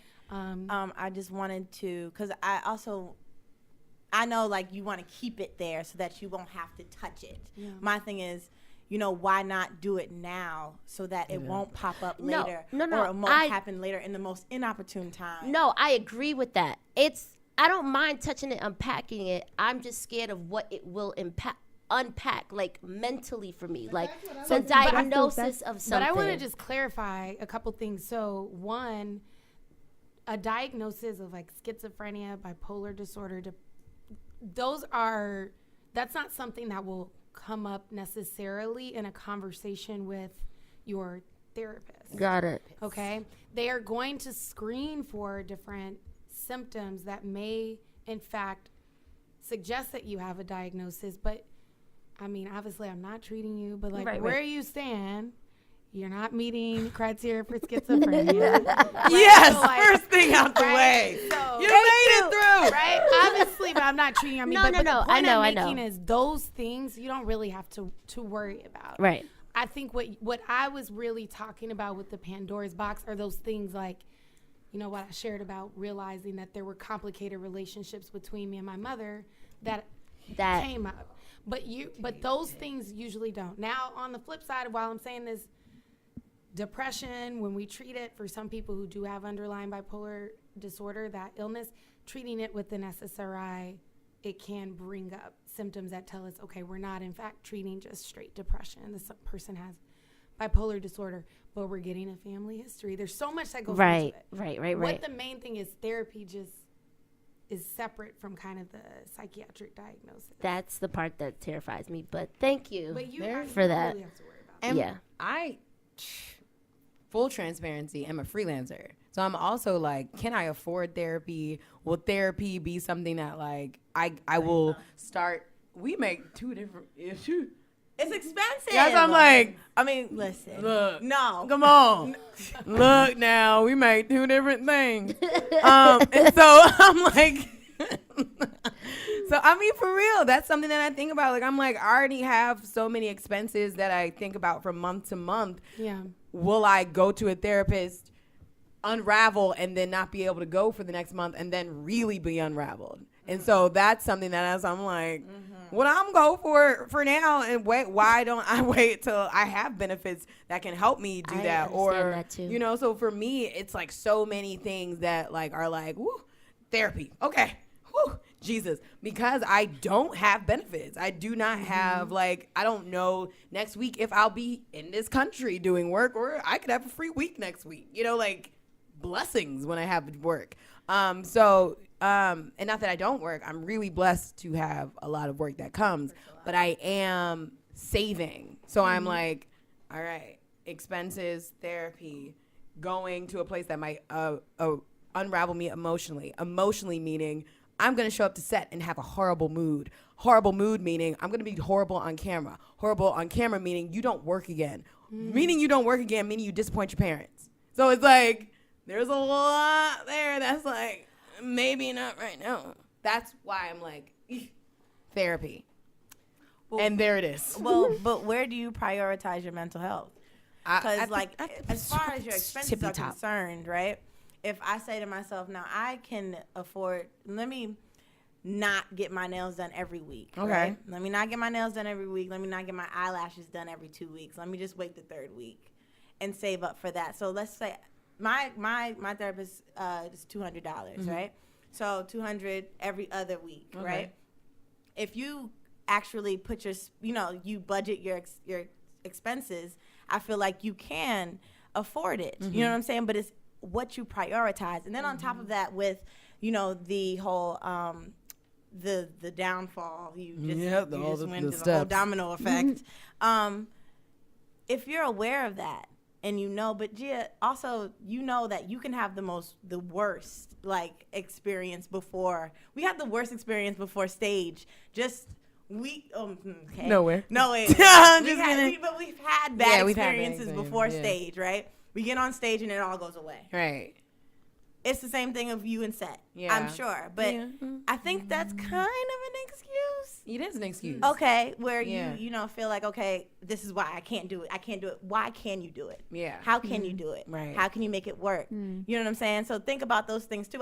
Think about those, the expenses, the cons, right. but think about the pros as well and how it can help. Right. You know what I'm saying? Right. I definitely want to do therapy because I want to try therapy because I like the way the changes that I've seen in these two in particular. Rebecca and Scotty. Yes. We gotta get to you, Bex. Rebecca and Scotty. Well, if y'all listening, y'all know who been to therapy, child, and you've seen it different. Okay, three of us have not, but two of us have. The last one just went through a whole breakdown 2 weeks ago, so it's not like I'm saying we've talked about openly our experiences with therapists, and so for me, I've definitely seen like real changes in them, and like it's been an incredible thing to see, and the way that they're able to articulate their feelings, I definitely want to be able to do that better. So for me, I'm like, yes, it's not that I'm not gonna go. It's just I realistically for myself have to get in the place where I'm ready to do that, and I'm not promising that's gonna be maybe it's 2019, y'all. Maybe I sign up for 2019. Okay, so we gonna go together. No, we gonna try. Okay, can we talk about something fun? Wait. Because there's one thing that I really think we need to talk about. Go ahead. And I have a question too. Yes. Okay. But No fun this episode. I just think we need to touch on Black men going to therapy really quickly. But Rebecca, go ahead. Okay, that would be a good ending point. Yes, my question is go still ahead. on mental disorders and just kind of like, shifting a little bit to personality disorders. And why is that not considered something to be in therapy for, or that's not really diagnosed, or how? What's a personality disorder is like just like narcissism or just like being a sociopath. Like, what are those things, and how do you like identify it in other people to know? Oh, okay, I know what that is. Protection on kind of a reaction. So how do you like deal with that? Okay, so in thinking about the diagnosis, so DSM-5, I've talked about it before, but personality disorders are in our kind of psychiatric Bible, the DSM-5. And so we've talked about some narcissism. Sociopath now is really considered like antisocial personality disorder, which there are I have a lot of issues with that diagnosis, because oftentimes Black men who grew up in certain neighborhoods and had some jail time can meet criteria for it. So there's a lot of revamping that will probably continue to happen with personality disorders, but you have like histrionic, you have borderline personality disorder. There's all of these different types. We see some of them come up and people end up in treatment because they end up in having problems in their lives. Borderline personality disorder is one. Just kind of a way to think about it is it's a person who, when they're experiencing like a breakup, and it can be like, that kind of that breakup that happens, they're together, they're off, they're back. But every time it happens, now they want to like harm themselves. They may cut themselves. They may do things like that. This person probably has that type of personality disorder. We treat it with a certain type of therapy where we teach them skills. It's dialectical behavioral therapy, DBT, and so it's very intensive. It's teaching them when you're feeling all of this emotion come up, and instead of cutting yourself, what's something else you can do? Your boyfriend isn't leaving you, or you guys are just having a breakup. So that's one type. In terms of thinking about like, am I dating a narcissist? A lot of times this person may kind of have an inflated kind of sense of who they are, like a confidence in themselves, not like a cockiness, like, that's good sometimes, but maybe they like feel like they're a lot more grand than what they really are. Like they're kind of, I'm the hot shit, but like you're not really employed. You're not doing anything to try to become employed. Not really doing shit, AKA. Right. Hello. How dare you? You ain't shit. Right. Sorry. But then needing to Triggered. also, Yes. I was like, well. but then also needing a lot of validation from you, right? So while they're showing you that I'm everything, but they're sleeping on your couch and not literally trying to do anything, but then need you to help them feel really good, but they're not letting you know that's what they're doing. That can be one form trickery. of narcissism. Yeah. Lawrence. Insecure. Oh, Sure. yes. Lawrence was a narcissist. No, he's not. Aw. I'm just Is saying. that She an just ongoing described debate? Lawrence. Anyways. You just brought that up. I don't think that's like debate. No. No. But there's certain types of treatment that we do for people with narcissistic personality disorder. It's difficult to treat because part of it is also helping this person gain insight into some of their behavior and why it's inappropriate or not helping. I got a question. Oh, Since we're talking heavy. about Issa Rae's Insecure, there was the episode. Did you see the last episode? Please, Yes. Dr. Jess. Now I'm Oh, up to this date is on that. perfect. I This is love it. perfect. Okay. We're gonna ask tons of questions. Yes. Okay. That show. My first question, right? I love Nathan, right? That's the He's ghoster. the- He's the Oh, ghost. yeah, I was Light gonna say he's skin, the pretty ghoster. eyes. Right. cute. For Issa Rae. He ghosted her because he was going through a series of issues, Yep, he right? says. But I believe it, Me right? too. I believe it. How was he supposed to deal with that situation? What would be the healthy way for him to do it? Because, I'm Nathan, right? Where I go through shit and I be like, I'm out. Like, I'm a ghoster at heart. I try to do it because I love whoever I want to make sure that you don't go through what I'm going through. You're trying to protect them. And I'm big on energy too. And I feel like if my energy is disgusting, why would I bring it around you? Other reasons why I ghost is because they're trash. But the That's a good reason right. to ghost. See also Exhibit B. Right. But Exhibit A is basically I don't want to, same thing I do with my friends. I'm sure Nathan did that too, where he just disappeared from his roommate. I'm sure his roommate didn't know what the hell he went, where the hell he went. Right. So what's the right way or healthy way of doing that when you want to distance yourself from somebody? And it's not because you don't like them, but it's because you're just going through something. Did Nathan do the right thing? I don't think he did. Okay. Oh, I'm wow. team No. you. Well, I don't. I'm Well- surprised. well, Really? No. You I don't think he did the right thing? You don't think he did the right communicate thing? her? He didn't communicate. No. No, that's what So it's like. I think it's part of it. is for him, it seems like an issue with vulnerability, right? If I bare my soul right now on this table and tell you that I really have depression and I'm going through it, and Issa, I got to go home for a little bit. I'm afraid on some level that unconscious is going to kill you off, right? And now it's dead. Yes. But the reality is that's not going to happen, right? You're actually hurting the person more by not letting them know I can be here to help. Thank you. Right? Slow clap it up, G. So Because I've been ghosted and it's not it's fun. not a good feeling, right? Like you. But can we show him not somewhat ghosted no of more, though, mercy thank to be like, maybe you're not at the point where you can express that to somebody because this is just so sensitive and intimate to you that you're like, yeah, we fuck. Yes, so what? Not so what, but we That's got not what he did. physically That's not what he intimate, did. but my mental health and how I'm stable or not stable is way more intimate to me. So I am not weird that comfortable you can having cut that that off. convo with somebody.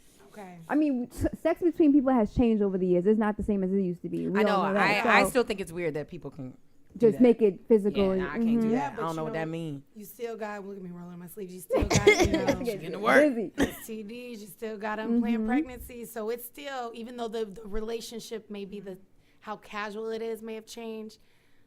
You said what I was going to use as my little rebuttal, but I still want to say it. I think if you're able to exchange bodily fluid, contact like that, you have to be, I tell people too, like if you're having sex with somebody and you can't call them and give you some gas money, that's a problem. If you're having sex with somebody and you can't tell them like right now I need a break to deal with my mental state I'm in, you shouldn't even be doing that, right? Because to your point about energies, that's also being passed on some level too, right? That is a fact. Because you're becoming one with somebody. Yes. The God. comfortability also, I feel like if you can be butt ass naked with somebody, that comfortability It should be should. somewhere. But we keep saying there. should. We keep saying should. This is what I believe. I believe that it should be somewhat there. Like if you can have sex with me, I should be like, also, I can't stay because I'm sad and you make me sad. Bye. Something. No, I agree. Something Some at form of least.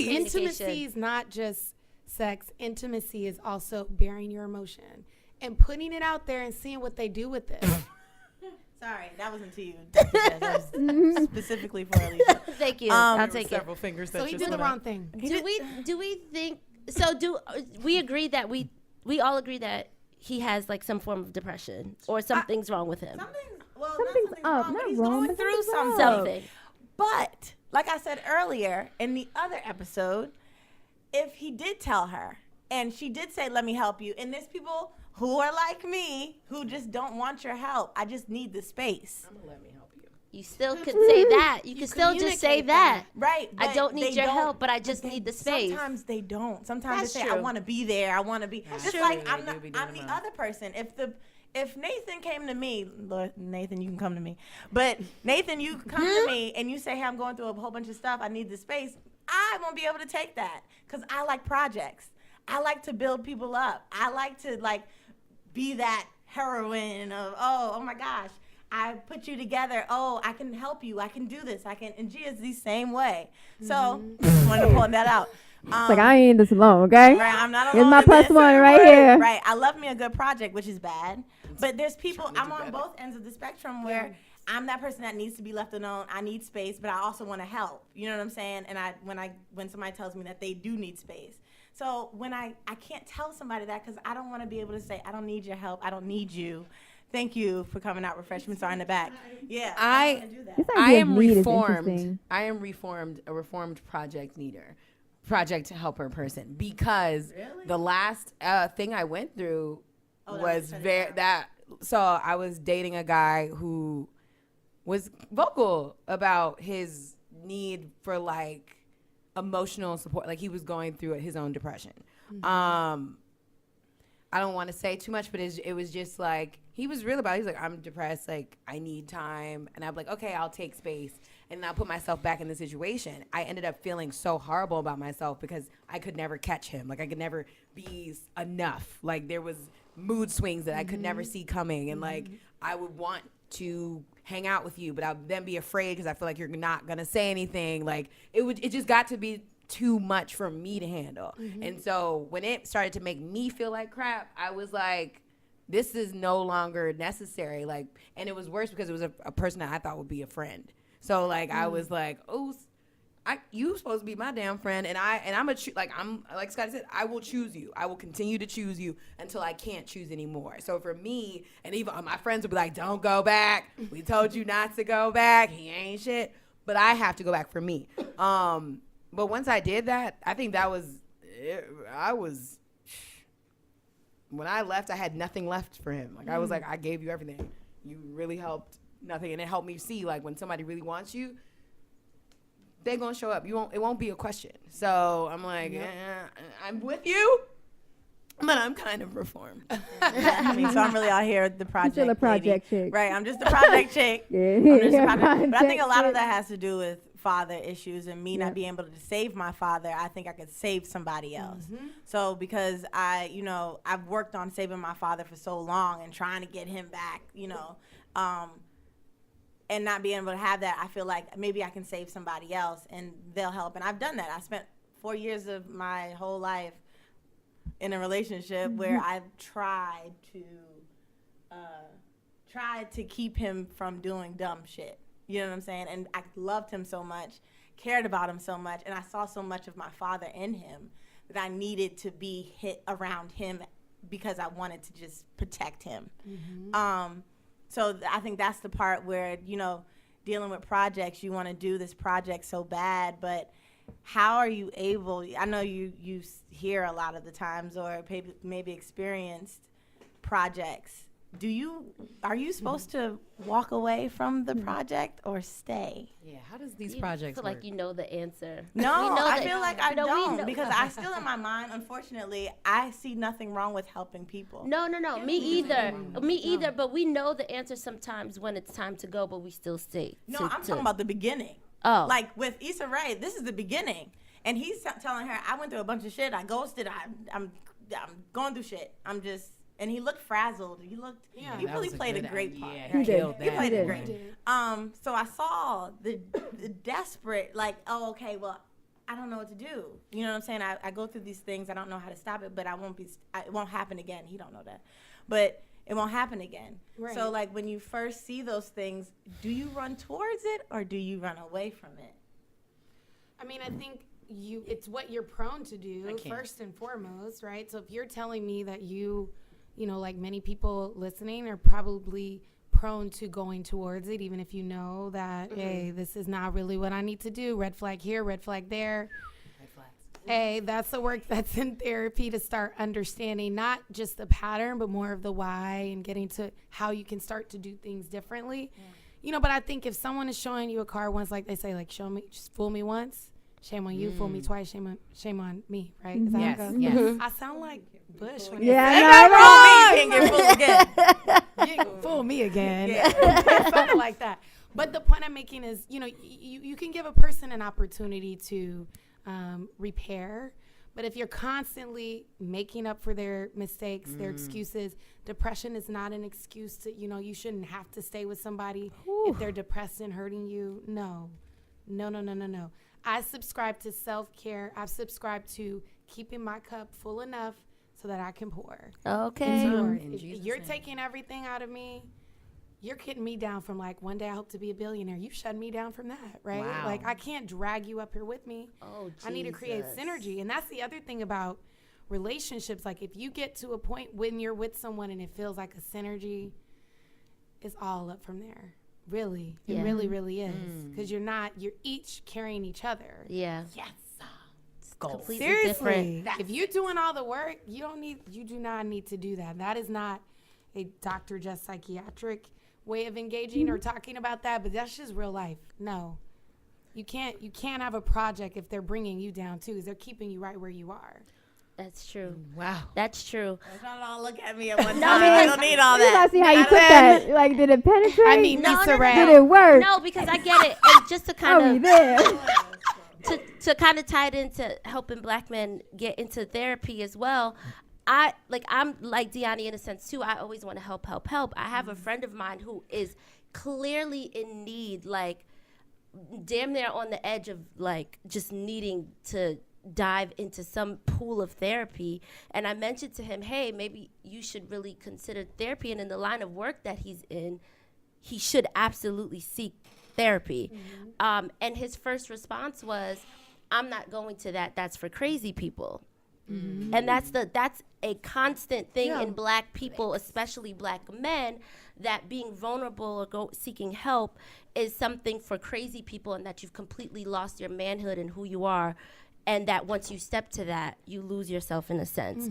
But I know he needs the help, and I want to help him, but it's hard because it's like, oh, well, it's for crazy people, and I don't know if I can afford that anyway. I don't know if that's something I'll do. I'll get back to it, et cetera, et cetera. But I know he's on the brink of breaking.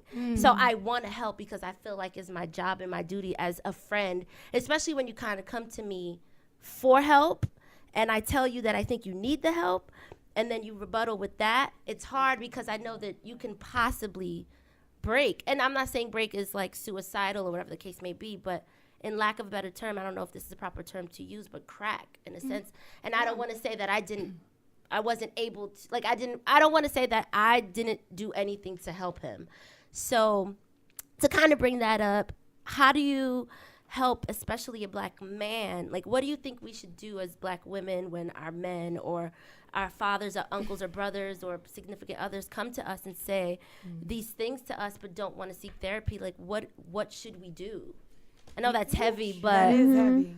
not to wrap it like that, but it needs to don't be worry, I still it got needs one to more be a conversation. It does, even if it's just lightly brushed on. Yeah, I mean, I think you know the work you're doing with your friend is I think the work you're doing with your friend is a great start. I mean, I think this is a reality that Again, goes back to it can go back to slavery. It can just go back. I think it's just a reality of like, I actually just had a talk with Kirby John Raymond for Pierre Moss, and he talked about toxic Black masculinity, and he talked about how he's learned things in his life. So I think the work is going to be other Black men really having the conversations with each other. You see Charlemagne is doing that. I've started reading Shook Ones. He is breaking down this stuff so detailed and beautifully for Black men and Black women, but it's in a way where like, he's like, look, I talk to people however I want to talk to them on my show, and I'm in therapy. So I think that, again, going back to what we were talking about, the strength that we saw our moms have, whether it's, getting you through dance school or being this dentist, sometimes we don't got to do all that, right? It's like my job, and this goes back to what you said about how do you deal with your family. I've told you what to do, and if you don't want to take it, that's it.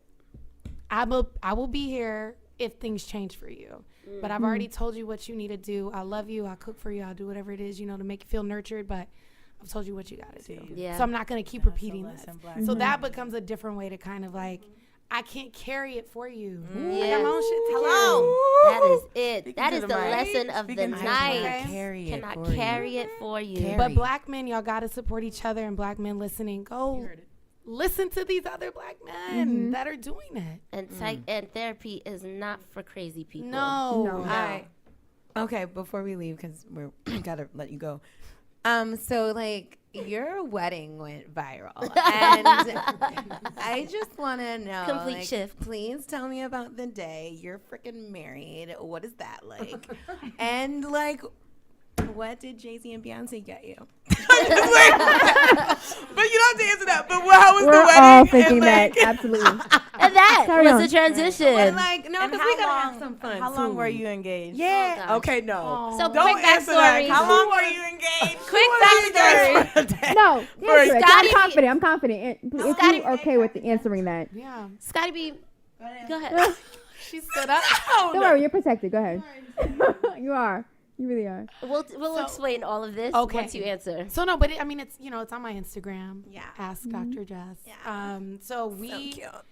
We actually we met in New York City. We were at a Nipsey Hussle show. Hey. I got to tell Nipsey Hussle, me and my husband got to tell Nipsey Hussle this year, like, you're a part of this. He was like, yes. You know, I wish I could do impersonation. We'll work on it. Yes. But we got engaged and we were engaged for a year. So really quickly, follow up. Scotty B thinks it's okay to be engaged Forever. for 10 years. No. 5. 3 to 4. She said 3 She to said 4. 5. 3 to 4. 3 5. to 4 years. She said 5. We gotta come. She said come 5. around to 3 to 4. But either way, she thinks it's okay to get to know someone while engaged. Not get to know. What did No. she say? What? It was sorry. I know. Back up. I'm sorry. Go ahead. Not get to know, Dr. Jess. To Don't- learn. It was just to Exactly. rephrase the same thing. It's Why? an era, right? Of what? Engagement. So I Of wanted to knowing? go through all the. I want to feel like a fiance. You know what I'm For saying? 15 years. I want to be able to go through those things of fiancé-isms, For whatever 15 those things years. are. I don't know what it is. Yeah, I haven't been understand. engaged, but I'm saying whatever it is. want to be able to do I don't get I it. want to be able to do right. I want to do For the single 15 ladies years. dance. I want to be able to do these things for 3 to 4 years, and then be like, okay. And planning a wedding. Please tell me, how hard is that? It Because doesn't. you did it in a year. Yeah. You know what I'm saying? 'Cause That's not a real reason why It's you want to not. do I that. know Let's that put that out of the lying. conversation. I Right. have commitment issues. Here we go. And that's why. Here's the truth. go. But- Oh, look at truth cometh. Well, everybody knew that. Truth cometh. The face. You said that shit out loud. I said that. God. But I feel like that's all right. I'm committing to be your to be your wife. I just need a moment to really fix things. To in really my- get used to a it. moment of She has to get 15 used to it. years. She's mad busted. Next. Y'all laughing at my But yes, fiance. Dr. Jess was engaged for a single year. Yeah, all that done in a year. Yeah, we It's did. possible. A lot of people do that. You can forever It's be a his beautiful fiance. wedding. I sometimes say that forever. What help me with the music. Didn't Andre 3000, he's like, forever my fiance. Oh, Yes. Here we go. She lives in my lap. She lives yes. in my lap. There you It's go. all in your mind. I mean, you could still be that. It's you all in know? your mind, Scotty But B. Part of the work is going to be not just recognizing your patterns, but also like doing the opposite a little bit sometimes. So, Hello? yes. What did that mean? Hello? That means you You're know not good and exclusively well.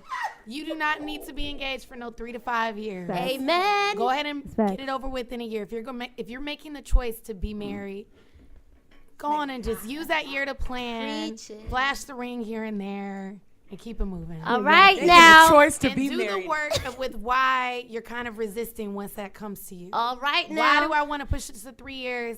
Talk to that marriage counselor. Figure it out. Breakthrough. But you also don't. feel What it. my mama said, you don't want that man to wait. She's like, if he's asked you to marry him, it's time. Well, That's if the you don't want to word. marry me after 5 years, Oh, would you want to see, stay married to me in 5 years? What was the test? You don't Stop. test the love. You can't test that love. You got to just go with it. Just said that. They both can't said test it. When was Okay, the so test y'all was engaged stop? for a year. Okay, so the wedding happened in New Orleans. Okay, And so then- we saw the yeah. pictures. Gianni, that's for another episode Yeah, of can we just dissecting talk your about the commitment wedding? issues. We're just gonna have Dr. Jess back. Yeah. That's all that means. You said Wait, you it's coming not back. done. She didn't tell me she about wants the to wedding. know. She just really wants wants to Beyonce. know. Please. No, I want to know Okay. about the wedding. Like, what was Did it Beyonce like? pick up her shoes? Like, did she get too much? Beyonce, talk to Yeah. What happened? No, I really don't care about Beyonce in this moment. I want to know about cares what the about wedding Beyonce, one was yeah. like because it looked so cool and everyone Thank was you. like so happy. Relax. There was like it felt like love. It It also was. felt like a NOLA wedding for sure. It's Yeah, like definitely now I want to was. get married in New After Orleans. going to NOLA and seeing seeing your wedding pictures now again, it felt like a NOLA wedding. It was beautiful. Thank you. You're welcome. It was magical. It was.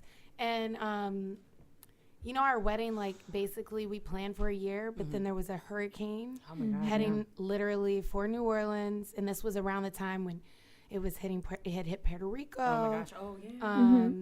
And so everyone was just up in arms. So literally the night before our wedding, the venue we were having at Congo Square, which is like literally the place where slaves, Yeah. you know about Congo Square? No, I'm Yes. just nervous because okay. Go ahead. No, your Oh, you're story. I know you're anticipating? building, Oh, so I'm okay. just like, oh my god, what's gonna happen? So we were initially planning to have our nuptials in Congo Square, where it was the one place in New Orleans where slaves had Sunday off under Code Noir, and they would go and trade. and How intentional. get to kind of have this Right. like moment together to really remember and honor their culture. And so we said we want to get married there.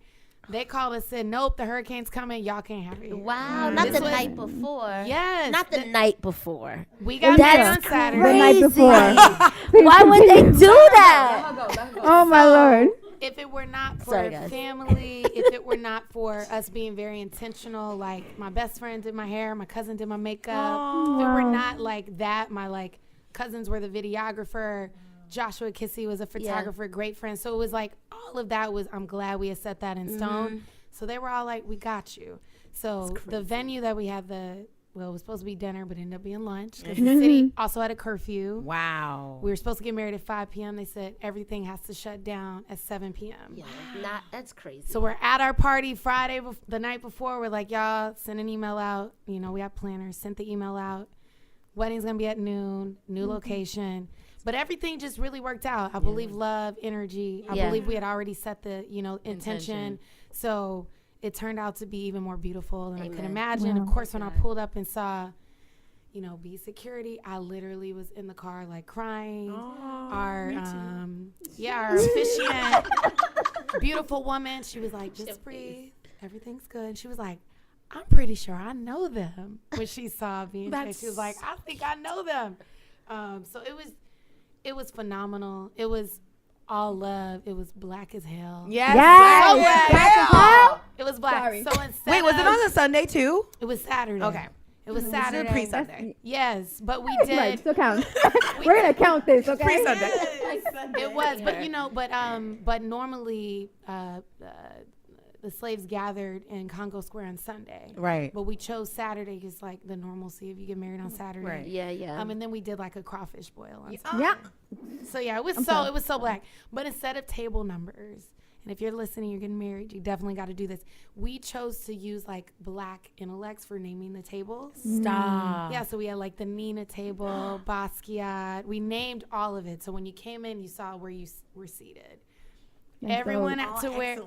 Yes, it was all literal. Every black seat excellence. was a seat at the table, which was a table of excellence. That's amazing. You know what? Mind blown. Mind. Is this what you're gonna do? Or are you gonna do a seat? I mean, I think I don't think we have- we have I'm 1.5 taking million that. downloads. I think 1.5 million girls are gonna start doing that. So it's fine. We're changing generations. Thank you guys. Two birds, one stone. I like that. I it like was that. Two birds, amazing. one stone. You know what I'm saying? I'm gonna do that. Beautiful. Thank I you. know. It was It's amazing. intense. I love love. Yeah. It was. I'm stealing it. Yeah. Yeah. Well, next time you come back, we need to break down like relationships. Yes. Because we really Ooh. got to go there. We didn't get. Yeah. I'm not married or anything, but I would like to be, so I'm trying to prepare for that. I think I'd like to be as well. Oh, do ya? We She's didn't. in a real life We didn't relationship. even get to really touch on Bex like we wanted to, but we gotta tell you have to. You so wanted you really to? No, yes, no, no, no, no. because you are. No, you're blossoming, and I think we really needed to talk. I am. Yeah. Our relationship is. Well, Your relationship is we weren't blossoming. talking about Yes, that. but that's my. I'm the talking show, about not you. my Yeah. relationship. Oh, right. We were talking about you. We just want to have like That's general. Yeah, you don't say. No, but no, you have to come back. I would love to. I'd be so honored. Yeah. Like even if come it's back. like a once a month or every other month thing. Wow, you're like, hiring you have her? to- That's She great. already said she was our No, friend. that's a lot. She already said she already said she was our friend. She was already our friend. Wow, you're hiring Dr. Jess. Phone Wow. it in, okay? See, you give people an inch, and She they take already a mile. said she was one of us. Wow, it's a lot. But no, I'm in just the kidding. sisterhood. JK, just We kidding. definitely need you back, though. Yes, I think we you do. really Yes. do Yes, need we to do. dig a little deeper with relationships because all of them, Oh, just them. we Excuse just, me. it's important that we do talk about relationships. You gotta dissect that one too. I'm pretty sure Deani's episode not- is going to be one in itself. And not just I have romantic to do one ones on one. either. But hold on, The not just four of romantic us. ones either. 'Cause I think a lot of relationships between girlfriends, relationship between family members, and like I think those are the ones that kind of like inform us how our romantic relationships are going to be. So I think God like bless. that conversation is like important. Yeah, you gotta Yes, come just back. have you come back like in the next Yeah. few weeks. Just do a part 2. Just Oh my said she gosh. got with a coin. That's what Jess said. Jess said I'm not a practicing doctor with a coin. Well, if you why rewind to Rose the is beginning of knocking. this episode, she said she was one of us. So I don't know what you're talking about. Well, I mean, told if you you want to. to turn her words against her. But Dr. Jess, No, where thank can we keep up with you? Yes. What's coming up next? How can we support you? Oh my gosh. So I am very active on Instagram. Yeah, Ask she Dr. is. Jess. Mm-hmm. Also have a website. You guys, the best place to really keep in touch, again, is Instagram. I do these conversations in the community. It's called Be Well. I talked about it earlier. I just had Kirby John Raymond from Pierre Moss there. That was so dope to see a black man open up about his experience. Come on. The fashion is crazy, right? So I hope to keep doing more of those. We'll have a very special guest in November. So are we all invited? Absolutely. We'll do your intro. Oh, yeah. I know Jazz has been talking about that. We were supposed to do it before, but let's do Good job, it. sis. I think that you actually had. I think you had work. I couldn't do it, but I really, now that all 5 of us have sat with you, I think we should wonderful. do it. Yeah. So that's a great place. I also do lives on Instagram, which you talked about. So I try to start talking about some of these things. But what I loved about what we were doing here is it felt like group therapy. So keep doing this. This is like amazing. I'm so honored to be here. Thank you. That means a lot. Seriously. Dr. Jones. Ask Dr. Jones. On Instagram in case you didn't get it. Thank you so much for coming and letting us spill and pour and just listening and just giving dig us. and Yes. Those could be a lot, so we really appreciate it. No, you're going to have to see your supervisor after this. I met these crazy ass black girls. All these crazy. 5 of them. Jesus. But my @ name's And Scotty survive. B. At Saphira M. do that again. Please start from. I'm pretty sure they heard me. My @ name's Scotty B. At Saphira M. At Bex Francois. At Alicia P. At Gia Peppers. And we're at Black Girl Pie. Oh yeah, follow us at Black Girl And Pie. at Ask Dr. Ask Dr. Jess. Well, it sounded great. Now we're done. Black Girl Podcast. We're Bye, done. y'all. Bye. Thank you. I know that was